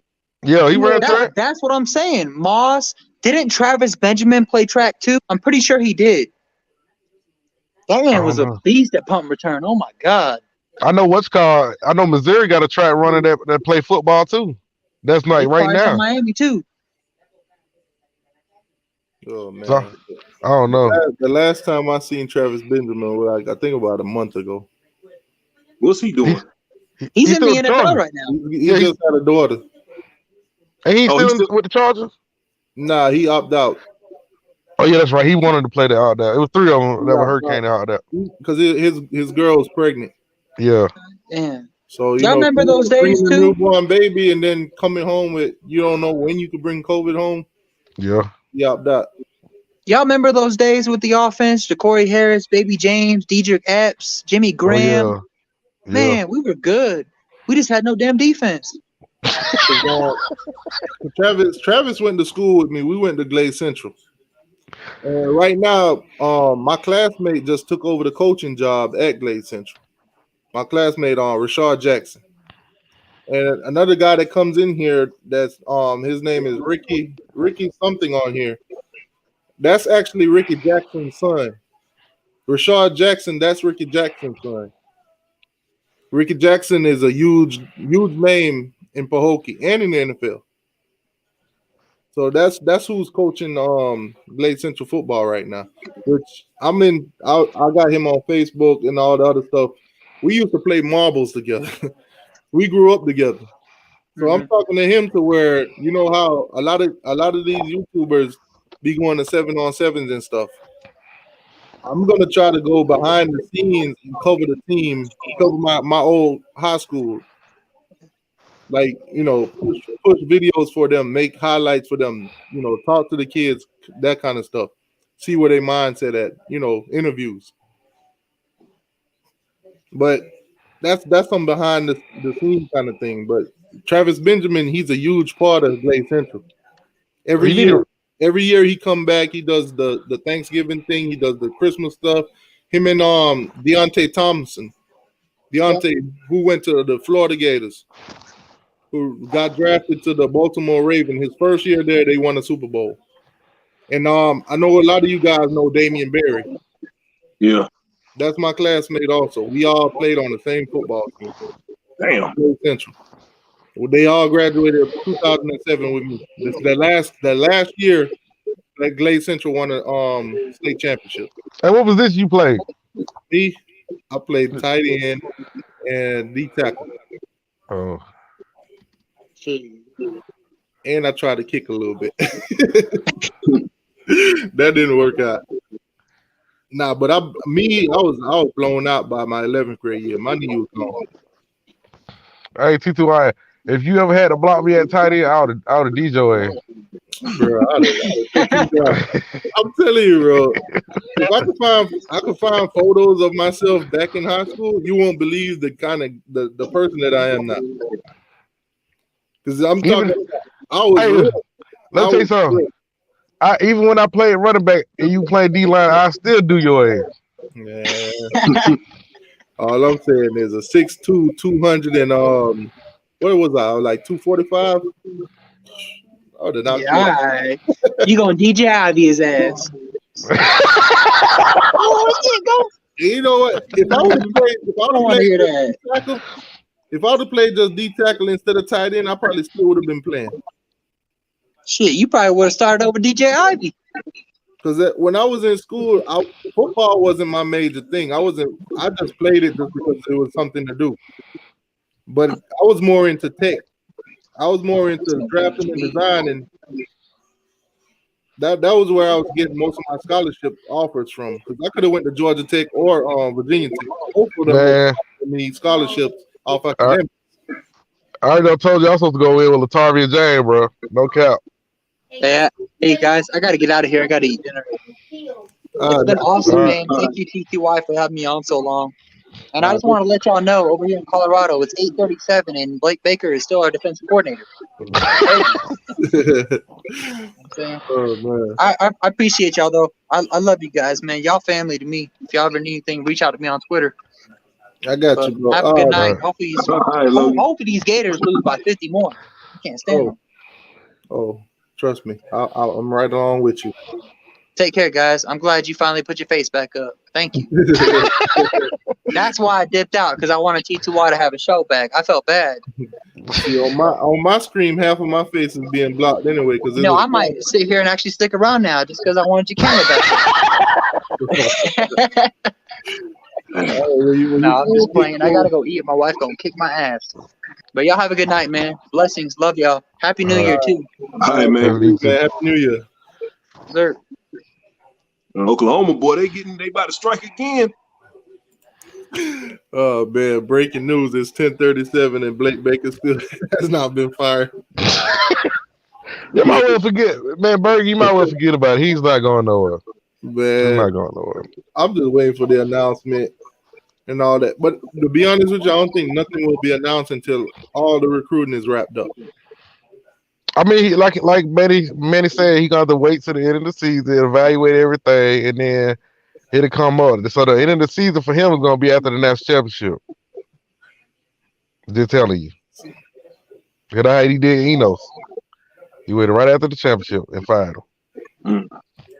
Yeah, but Enos knew he was gone before the bowl game. That's why I was pissed off when they let him coach it. Like I said, he said he's gonna wait to the end of the season, which is after the national championship, and he's gonna do what he has to do. But I don't think he's gonna do nothing with Blake Baker though. I still don't. If he does, I'll be surprised.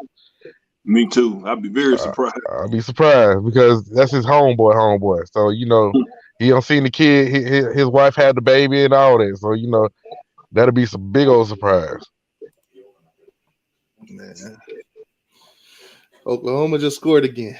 I told you about my God. Oh my, as a matter of fact, let me start antagonizing some of these Gators. God dang, boy. Oh man, they was let me have it yesterday. But I'm finna get on, y'all. All right, CJ. I'm gonna let y'all. Hey, y'all, don't forget to check my video out too, because I dropped one about the bowl. Let everybody know. Okay. CJK87. If you don't know, subscribe to it.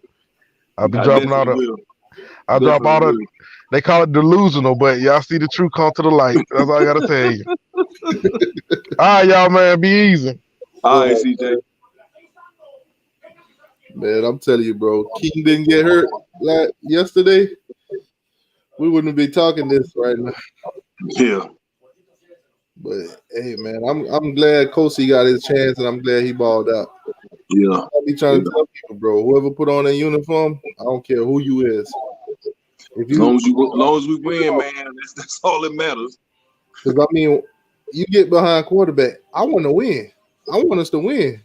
Me rooting against you ain't better in our chances. Yeah.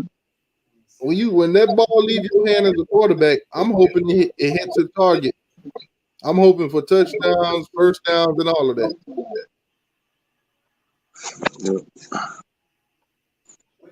You can officially say Florida's getting mollywopped.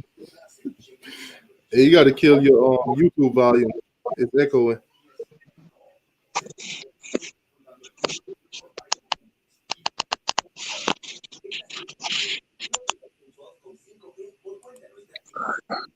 That better?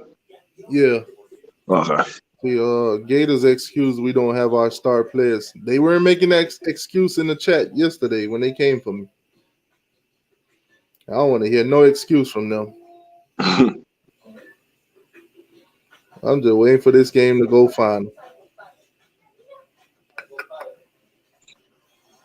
Yeah, they ain't coming back from this. Man, that's crazy. Florida Gators. Whew. Yeah. It's gonna be a long game. I need Oklahoma to start running the ball now. To run the clock out. Get it, make it official. just keep scoring while you're doing it though. I try to tell him, bro. You know what? One of them told me. I told him, bro, you're losing 4 guys. Your 4 top wide receivers, the ones that's been catching all the passes all year, and they always like, oh, we got players. We got 11 different players that caught balls. We gonna be all right. We stacked. No, it don't work that way. Those are the main 4 guys that he been throwing the ball to that he can count on. That's been getting all the reps. That's been getting all the snaps. The tight end, Kyle Pitts, he's out. We already know the situation with him. They already comparing him to Brevin Jordan, saying that he's better and this and that. We've been hearing it all year. That's a big loss for them already. You got Kadarius Toney, one of their number 1 receivers. You got Jacob Copeland, who, by the way, he didn't opt out. He just got a COVID test positive, so he can't play, even if he wanted to. And then the other kid, Grims. He's out. So you lost your 4 top targets, the ones that's on the field every single game. Yeah. So now you're playing like you blew somebody out and now you put the backups in from the start of the game. And then they wonder why, Kyle Trask come out there and he already threw 3 interceptions. It ain't the same. Yeah, I definitely agree with that. So at the end of the day, man, it's a beautiful thing. It's a beautiful thing. Baby Lizard's they've been, I ain't gonna lie, bro. When we lost that game, they told me up. They told me up. They came in there talking. I told them all I replied to them was keep that same energy tomorrow. Keep that same energy. So tonight, when this thing go final, I'm gonna go back to all them comments and answer them. So what were you guys saying now? Oklahoma's little bitch. Well, at least we had a chance to beat Oklahoma State. Hey, we was in it. Yeah, we was in the game. We was in it. We had some opportunities to win that game. This one ain't. You ain't had a chance. And when y'all was down 10-17 was the last time y'all really had a chance in this game. Y'all were down 10-17. They had 41 right now. You scored 3 points since then. Oklahoma's like, nah, we're gonna put our foot back on the gas. And I got a homeboy that every year me and him bet who gonna have the better record between Miami and the Gators. We bet $50 every year. So once this thing go final, I'll hit him up. Hey, cash. Cash. It's like we've been swapping because we started doing this back in 2017. So 2017, we had 10 wins. They had 4. I won. Then the next year, he won. And the next year after that, he just won. So now it'll be like we even again. Right. And then next season, then we'll go right back to basically whoever got the best record. Somebody will be up. But easy money tonight, man. I don't know why Lenoir's be betting on these crazy stuff. I think it's just a thrill for him. I think so too. The odds were, you got to look at the odds for the Gators, man. It wasn't pretty from the beginning. You got a team in Oklahoma that, when you look at the players that's opt out and stuff like that, they're not one of the teams to be mentioned because they don't hardly have any of those. Oh, Florida's in scoring range. They're in the red zone. They moved the ball down the field. It's almost fourth quarter now. Come on, Oklahoma. Even if they score, Oklahoma gonna answer right back. Yeah, Oklahoma, they score and kick the field goal. Oklahoma still be up by 21. Yep. I want it to be a blowout finish. I don't want no garbage time points or nothing for the Gators. I just hope Oklahoma don't let up because, when you're beating teams like this and it's a bowl game, there's a lot of them kids don't want to get hurt because they might be heading into the draft, so they might start, rotating other players and they might get some garbage time points. So and they had a kid on the Oklahoma State team opt out. I think he was a wide receiver. Somebody opted out in the middle of the game. He didn't want to play no more. Yeah, we were talking about that earlier. Yeah. I can't respect that. I can't respect that. If you're gonna opt out from the beginning. Yeah, not doing the middle of the damn game. Yeah, but you now what if they would have lost that game? Think about it. You sitting on the sideline, you could have made a difference for your team, and then you just watch your team lose. The other players that opt out, at least they're not even on the sideline. They just gone. They practicing for the NFL or whatever. They already gone. But you right there next to your team if they watching them lose. That's tough, man. Yeah. Man, I don't know if I'm gonna make it to the end of this damn game. Man. Yeah, I'm about to get out of here, man, and call it a night. Yeah. But you gonna do it? You gonna do anything live tomorrow? Nah, that's why I end up doing it tonight. Because Okay. tomorrow I'm gonna spend some time with the family. Yeah, I hear you. Same here. All right, bro. I'm out, man. You have a good. You have a happy New Year. All right, you too, man. Take it easy. All right, take it easy. All right.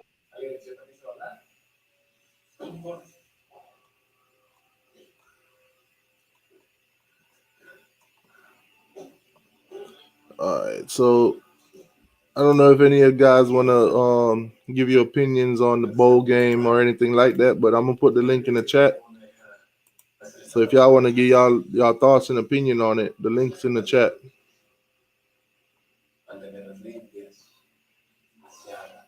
But basically, right now, just trying to make it through this game, man. Trying to see if Florida gonna get blown out completely, or they gonna make the game look a little bit respectable.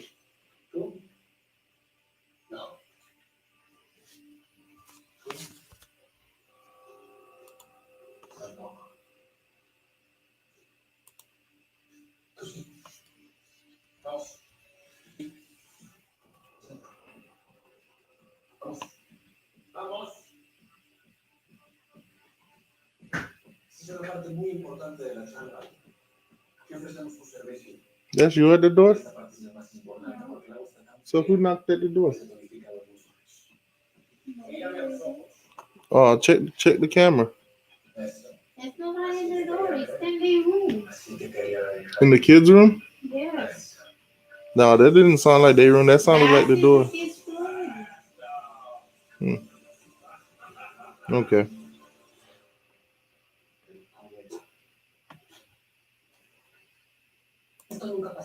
Everything happened outside had notification. For the off season, I think I'm gonna start picking up doing a little bit of basketball. I'm gonna keep an eye out on recruiting for the next couple of months, and depending on how practices go, if it's still the COVID-19 routine, then it's gonna be a tough off season, man. It's gonna be tough. I'm gonna try. Videos is gonna go down. It'll probably be like I'll say probably. Well, I'll normally do 3-4 videos a week or so. It'll probably drop down to maybe once a week because it ain't gonna be much to talk about. But if things go normal to where we could we could actually go to practices and stuff like that, then that's what I'll be doing. I'll go to practices. I'll go, try to get footage, try to get things from my perspective, like seeing it head on and make my own judgment. But if it's the same thing like this season where nobody's allowed at practices, nobody, fans can't come out, then it's gonna be tough. I might have to start doing some players highlights. What's going on, Logan? Hey, bro, What up? I had to eat dinner. My bad. You eat fast as hell. You damn right. I'm trying to get back up in here. Well, since you've been gone, Gators in the red zone. It don't matter. Yeah, the Gators in the red zone right now. Second and goal at Oklahoma 11. Where'd CJ and them go? They dipped out?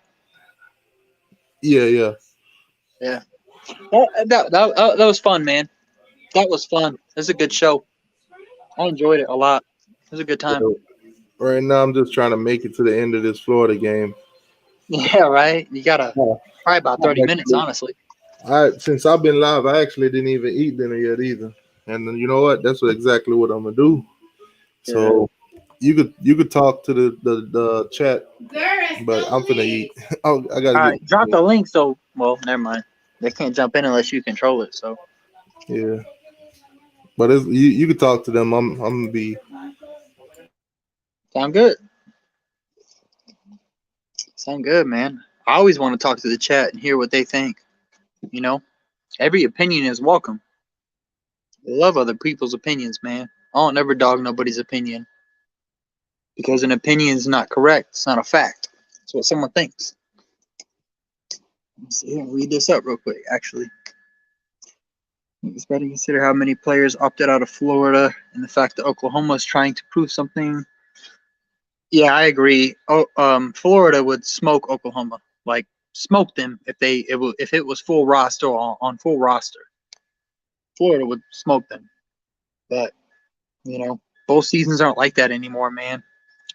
It's a shame, honestly, what college football, with the rules and transferring and opting out stuff that they brought. It's a shame what came out of the bowl seasons, man, and it shows with the Florida game. And I'm a Florida hater. I always like to see Florida lose. I don't care about rooting for Florida teams. Nah, bro. If you're Florida State or Florida, I ain't rooting for you. I don't care if you're in the ACC.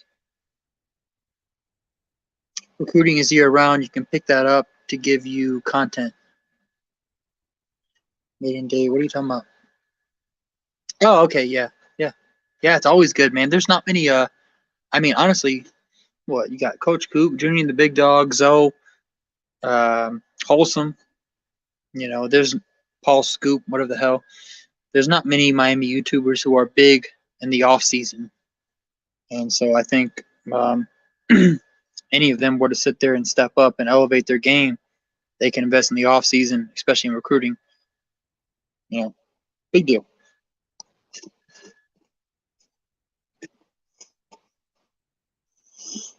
Can't wait to get my desktop built, man.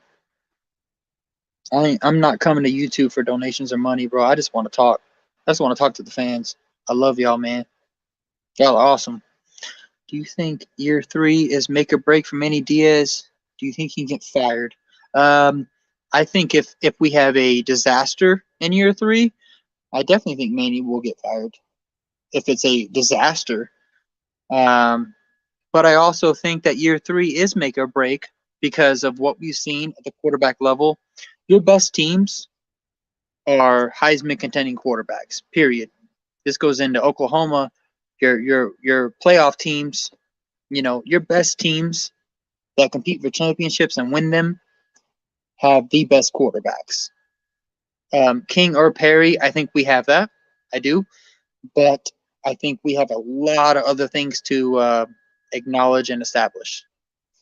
So I think, me personally, I wouldn't say year 3 is a make or break for Manny, but because of the fan base and the expectations at the university, I think it could be. I don't want it to be, though, but it also depends on how he handles this year with the young guys and how he plays them and, how the assistants develop him. It's a big deal. 80s mindset's gone, man. 80s mindset's gone. To Corey Couch had an 80s mindset last night, and he got flagged the whole time for it. It's not allowed in college football anymore. So while I do agree with you, it's not allowed. What do you guys think win the Ohio State? I hope Clemson beats the brakes off of them. And your question as to why is because Ohio State owes us the championship. It's tainted. That's our trophy. Don't care what anyone says. What can I say? Oklahoma is a great program. They deserve this victory.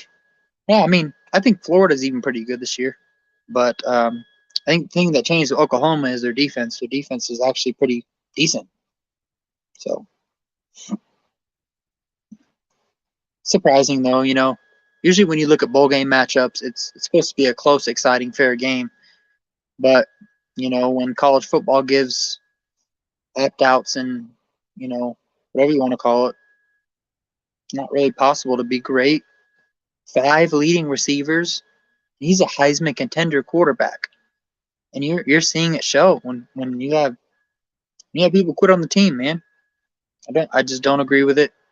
Ed Reed tweeted it too. Ed Reed said that the transfer portal is ruining college football because you got kids who go in the portal and they don't even get selected. Now they're not even in a college. They don't even have nothing going for them. It's disappointing. A guy like Ed Reed, and I've been saying it all year, and I've gotten scolded for it too because the transfer portal has been good to us. Bubba Bolden, Roche, Phillips. We've had great portal guys. King. It goes on and on, but it's just still it's not good for college football because when you don't get selected, you're left with nothing, and it's toxic. It's toxic, and I think opting out is toxic too. I think if you're not a junior, you shouldn't be able to opt out, but it is what it is. I think how we use the last few available spots is critical to the near future and many success, considering where this team is at linebacker and cornerback positions needs to be addressed. So if I can acknowledge that, last year we had Pinkney and Quarterman, great linebackers, seniors. They were played because they were seniors, just like we're seeing again in and out this year with this staff. We have good linebackers. The sad thing is we haven't been able to give them experience because we don't dominate those easy games to sit there and let our young guys come in and get experience. So what we have is what we have. We have good linebackers. The only thing is they don't have experience. I mean, it even goes into a guy like Corey Couch. He's a great DB. He's probably going to be one of the best DBs to come out of Miami in a long time. But because of his experience and the playing time that he got before he was finally able to come to every game, it's going to show. And just the best thing we can do as fans is support them and not harp on young guys. Experience is a big deal in college football. You know, it's a big deal. Yeah, the transfer portal is definitely a gift and a curse for college football. I agree. Miami needs to work on strength and conditioning. I do agree in a sense, but I think it's also on the players to sit there and their spare time. They should be in the weight room. The weight room. That's one of the biggest things. Get in the weight room, man. Mark Pope just hasn't. He looks the same as he did when he got here as a 5-star freshman. He looks the same. You can tell he didn't apply himself. Mike Harley, we've all complained about him. He's a leader on this team. Guess what? He acknowledged his faults and he applied himself, and look at him now. He's the best receiver on the team. You know, you got to apply yourself off the field.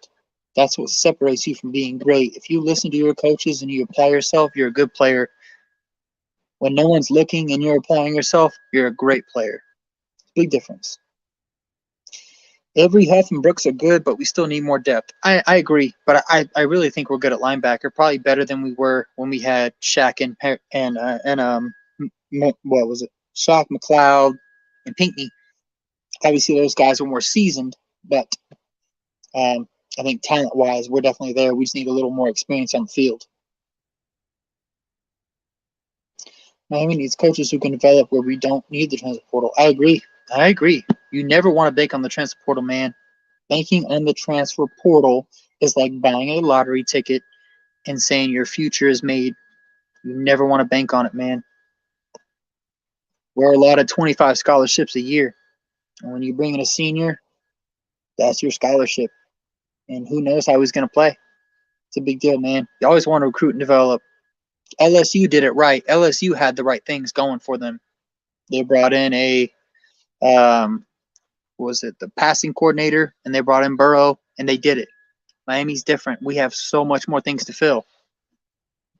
Portal's not the whole answer right now. We got a lot more questions to be answered, and hopefully Manny can do it.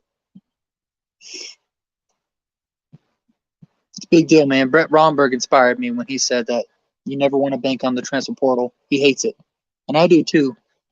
But if you're a really good team and you can fill yourself up with some transfers and then win the big game like LSU did, because you look at them now, they're one of the worst defending national champions ever. They're one of the worst defending national championship teams ever.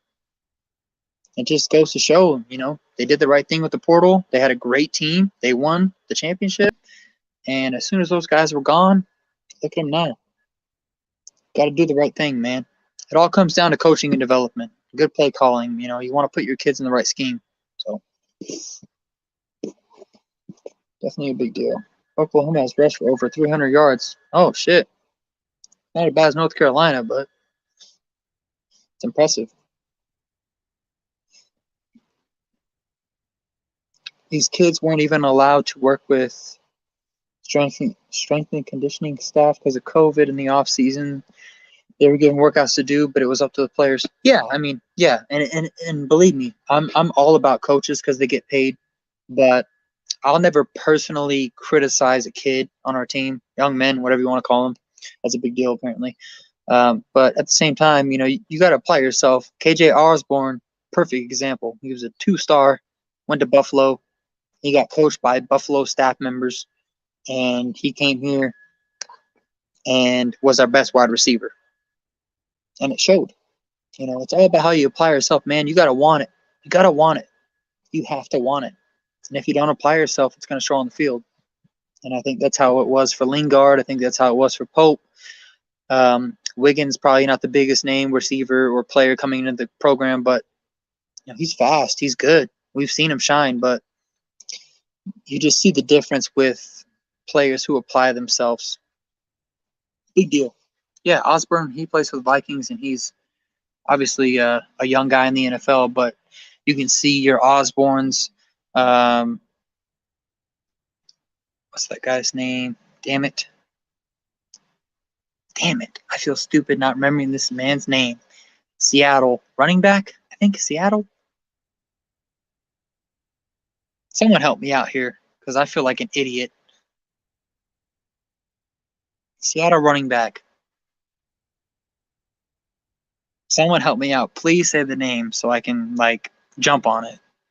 Travis Homer? Yeah, Homer. Homer in Seattle, man. Homer's doing great things. And DJ, exactly. And we all knew DJ, Homer, KJ, those guys they applied themselves at Miami. We already knew they were good, but when you see how they applied themselves, that's the difference maker.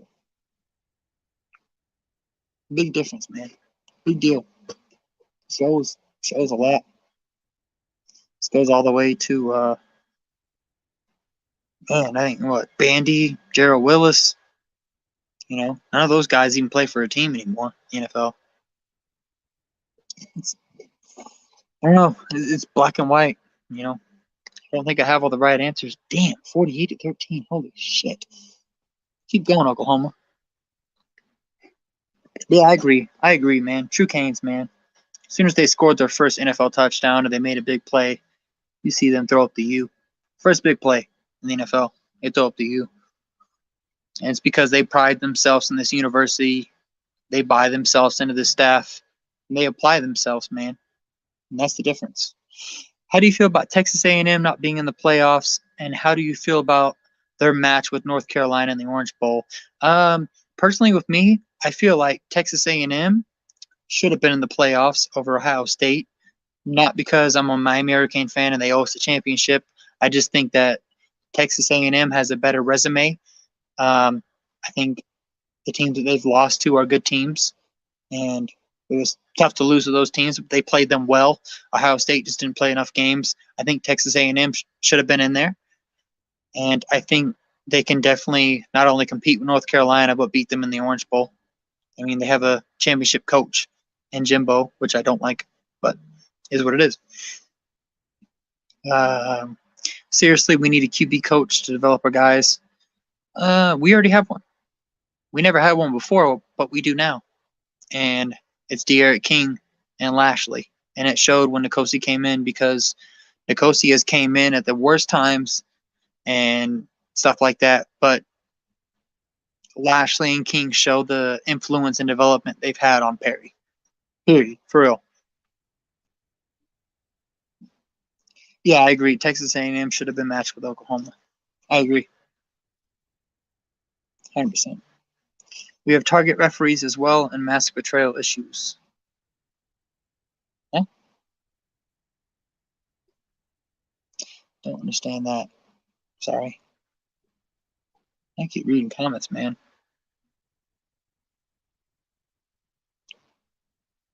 That's why I want to get into YouTube, man. I just want to interact with y'all. It's awesome.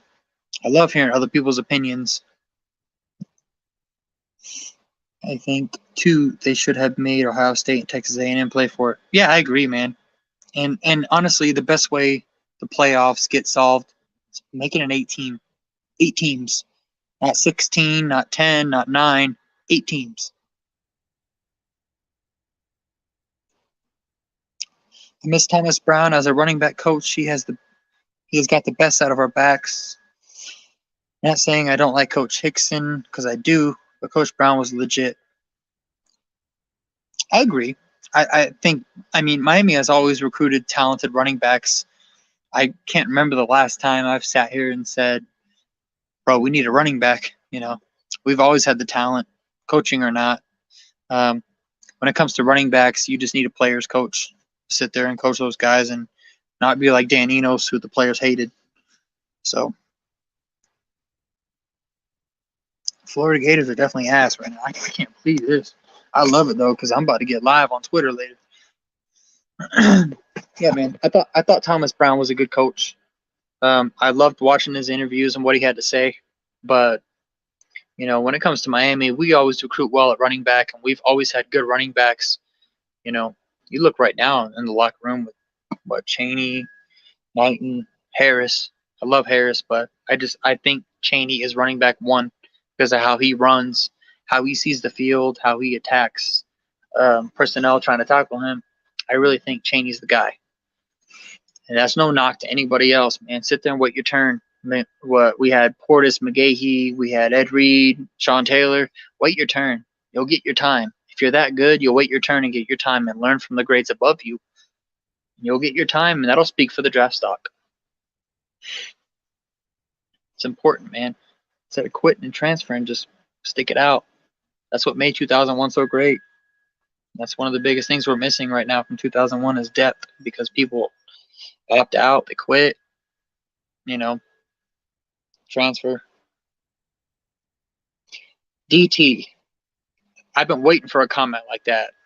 Need Terence Lewis. Let me just say right now, I agree. If anyone has actually, a lot of people know Terence Lewis because of the trolling and the hype on recruiting. Terence Lewis is probably one of the best linebackers we are going to recruit in a while, even better than Denzel Perryman, because his name wasn't that big out of high school. However, if you're committed to Miami, commit to Miami. Don't troll Miami. Don't sit there and play games and say Tennessee and Maryland or Tennessee and Maryland, and then sit there and now it's Maryland, Tennessee, and then now it's Maryland, Miami. Commit. If you love Miami, if you're from Miami and you want to be committed to this team, no matter who you're going to be behind, Jake Garcia, commit. Seriously, just commit. And I'll tell you guys one thing right now. Don't show that man no clout, because that's all he's doing it for, bro. It's all clout on Twitter, bro. If he drops something crazy about Miami, I'll probably shoot a GIF, and that's it. I don't sit there and do all this crazy nonsense, bro. It's weird. I'm too grown for that. If you're about Miami, then you're already committed. There ain't no question. That goes all the way back to even Justin Flo. If you're a Miami guy, you're a Miami guy. And that's what this class has been. 2021 class is all Miami guys. Most of them didn't leave against FIU and LA Tech. These dudes committed at 9:30 in the morning. Miami, the best team in Florida? Oh, yeah. Well, I think if we would have played Florida with none of their players opting out, it'd probably be maybe a close game. But other than Florida, I definitely think one of the best players or teams in Florida. Yeah.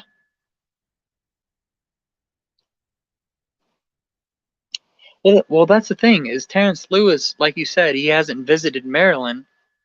So you don't think he would commit to a school he's never been to? Bro, he said he's going to break the internet. He's been all over the place. Man. There's no telling. We won't know. Kane's warning, they broke it out. They got blown up by our fan base on Twitter. They said they had two sources that Terence Lewis was going to come here, and they got smashed. And they ended up deleting the tweet. So who knows, man? The big thing is a lot of our 2021 kids are retweeting him, and they're trying to bring him over here just like we did with Garcia. So, kids got to grow up too, man. They're young out of high school, so when you get into a locker room with kids or young men like De'Aaron King, it's going to help you mature and grow up. So, no hate on T2, man. Wherever he goes, best of luck, for real. 2 sets of playoffs, don't agree. 18 formats. I agree. I think we should have an 18 playoff and that be it. I think that should be it. 18 playoff. Seriously.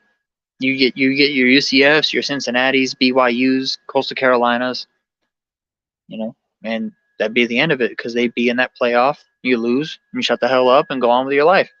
Period.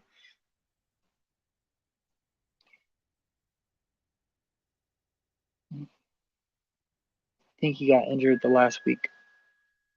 Who? Frank Gore going, oh man. I've been seeing that too. I've been seeing Frank Gore hate, dude. People are sitting there hating on Frank Gore. Oh well, if you were in the NFL for this long, you'd have those stats too. Don't matter, man. Don't matter. Most people aren't in the NFL because they can't stay healthy or they don't have the drive. Frank Gore has been that guy. I'm talking about Frank Gore all crazy, man. That ain't even necessary, man. And he's a former Cane. He was a great at Miami. Big shout out to Frank Gore, man. And his kiddo who's doing his thing in college. Big shout out to them. I always like seeing Canes, current and former, NFL, college, whatever. I like seeing them succeed, man. Even Njoku, man, he left us as a sophomore. Can y'all imagine if Njoku would have stayed as a senior? Man. But I tell you what, he's playing for the Browns and he's doing his thing, man. I'm rooting for him. It is what it is, man. Can't be bitter, man. All you can do is support him. You can have your opinion and not agree, but you got to support them because they came to play for us.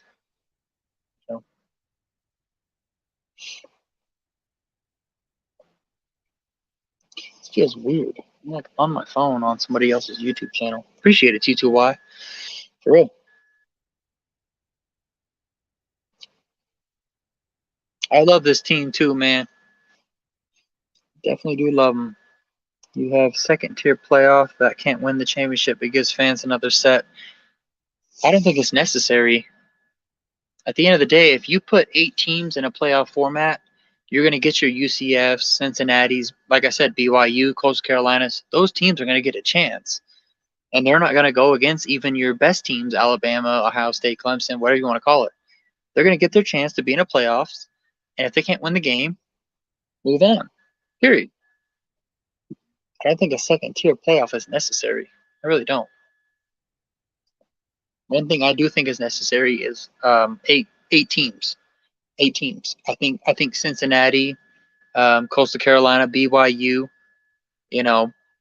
Obviously, I don't think that those are teams that can compete with Clemson or Bama. But if they're going to get the wins and I think they do deserve it, let them go compete with them. All right. Okay, I'm back. What up, bro? What you have for dinner? Rice and chicken. Bro, I had some fire-ass spaghetti. Oh, my God. Man, I had spaghetti like a week ago. About the playoff thing, I like the idea of an 8 team, but what you're going to have is you're going to have a number 1 team playing a number 8 team. So if you have, like, let's say Alabama who's number 1 playing somebody like a Coastal Carolina. Well, that's what they're doing right now. They're going to play Notre Dame and beat their ass. The number 2 teams playing the number 7 team, which is probably going to be another maybe second tier team. Number 3 and 4 and 5 and 6 who got to play a lot tougher games. Those are going to be the best matchups too. They're going to be crying too. Yeah. Alabama's moving on to the next round because they played the easiest team and they didn't have nobody to play because they played Coastal Carolina, who is not a Power 5 team. They're going to cry. I mean, that goes into this playoffs right now. Imagine if it was Alabama, Clemson, Ohio State, Notre Dame. And then those two go to the national championship. That'd be a whole different ballgame. I'd rather see that because I feel like the outcome right now is so predictable. I'm calling it now. Alabama versus Clemson. Clemson win it all. Same. I think it's going to be close. Alabama's a damn good team. But their wide receiver just got picked for AP All-American. I don't think Clemson's going to blow out Alabama. I think they're going to win, but It's not going to be a blowout fashion. It's going to be a lot close. Yeah.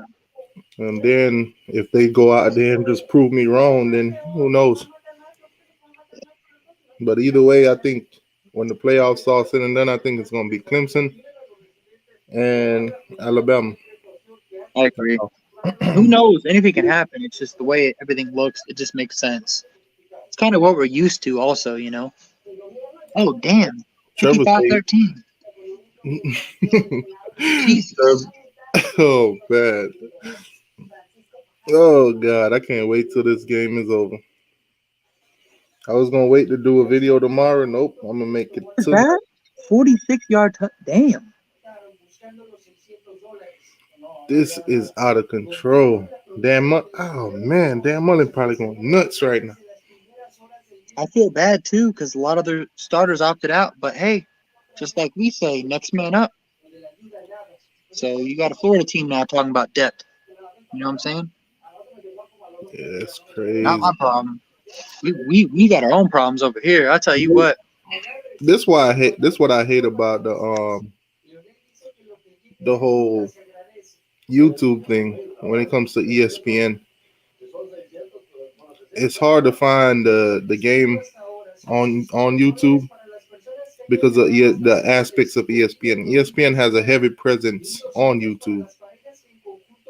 So if you're playing their game on here, 9 times out of 10 you're gonna get kicked off. Which is bullshit. I think it's stupid. I got a question for you. I don't think I've ever seen you talk about it, so I thought I'd ask. Cincinnati, Georgia. What do you got for that, or your prediction, man? As much as I hate Georgia sometimes, I think Georgia wins that game. Straight up. I think it's just because of the level of talent on the teams. AR, I think Cincinnati's I'm gonna put the link in the chat, AR. Oh man, I hope you're not a big SEC homer, but God dog it. I agree with a lot of people in the chat. I don't think Clemson can beating Alabama. We'll see. I don't think they can either. Alabama's good this year, and I can't stand them. They are good though. Oh man, all these Gator fans that was killing me. Thank you. Where are they at? Oh, they gonna hear from me. I'm gonna drop my video, and then all the ones that gonna stay away and don't want to show their face after all the trash they talk, I'm gonna go reply to all of their messages. That's a good point, 904. Oklahoma player just broke the gator chomp over his knee. It happens everywhere these days. Hey man. Yeah, I seen the Oklahoma State dude once he scored yesterday. He threw up the U and threw it down. Hey, and Miami started this stuff. Who said it? If you don't like us dancing, don't let us in the end zone. Period. Yep.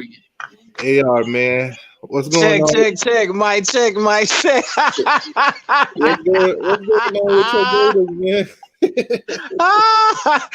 Okay, number one. I'm not an SEC homer. I'm a Georgia homer. I mean, this is my home. You know what I'm saying? I actually drove past Athens today, man. Oh man, what's up with this game, man? Bro, that backup linebacker, man, talking trash about Oklahoma. You know they're not an SEC team. I mean, I know they've done good this year, but they're just not SEC, man. You look stupid right now. Yep. That's why I've always been a believer, especially as a Miami fan. I don't never buy into the hyper talk shit. I'll wait till the game and then I let the game speak for itself. Because I'm not trying to sit there and look stupid. Hell no. Oh my goodness, man. This is ridiculous, man. Do you know if my Bulldogs would have got beat like this, man, we would never hear the end of it, bro. It would be like 800 videos on YouTube. Well, rumor has it right now. Dan Mullen said the crowd's too loud. There's too many fans. Hey, remember I was telling you how them Gator fans are killing me, right? Bruh.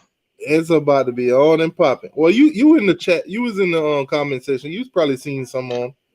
Bruh. They were killing me. Oh, what was that record this year? 8-3? This Miami guy talking about the Gators and look at how it's Oklahoma State doing them. And they're okay. Okay, we're gonna have that conversation. Oh yeah, hey, oh yeah.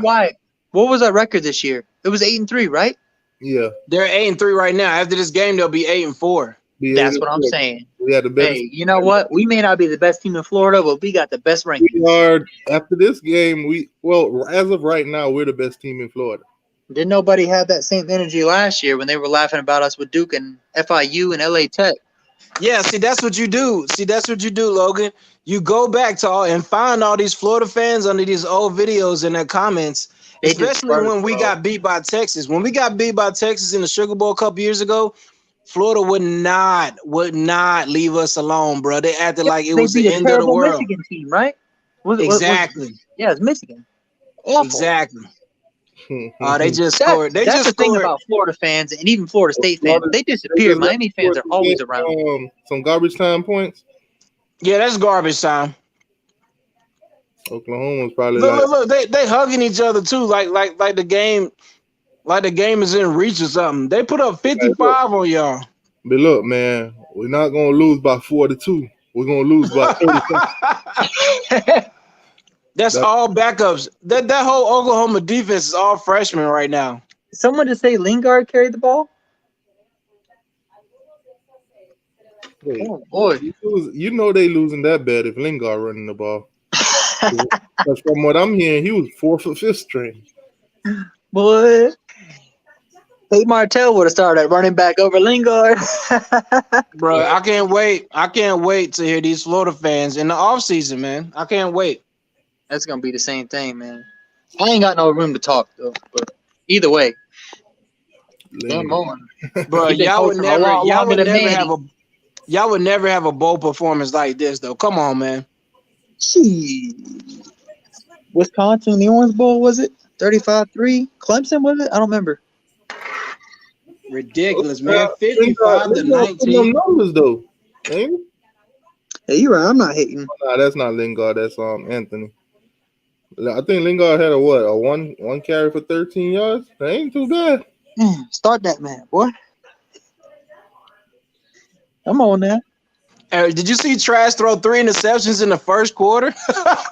I didn't see it, but it sure did pop up across the screen. Oh, my goodness, man. Don't get me wrong. I hate Florida. I hate him. But I think him losing his 5 – it's literally 5 leading receivers who opted out. 4 or 5. 4. That's the tight end. Tough, man. Two receivers opted out, and the other one tested positive. Yeah. I try to tell them, you don't have none of your offensive weapons. And defense, too. Defense hurting, too. Yeah, not to mention Shane Davis and Kentrell Miller. Both of them opt out. Well, all my Bulldogs fans out there, we about to go on another 3-year run, dominating the SEC East again. AR10, I got a question for you. If Georgia loses to Cincinnati, right, it's not like your disappointing loss to Bama or whomever, but if you guys lose to Cincinnati, what's going to happen?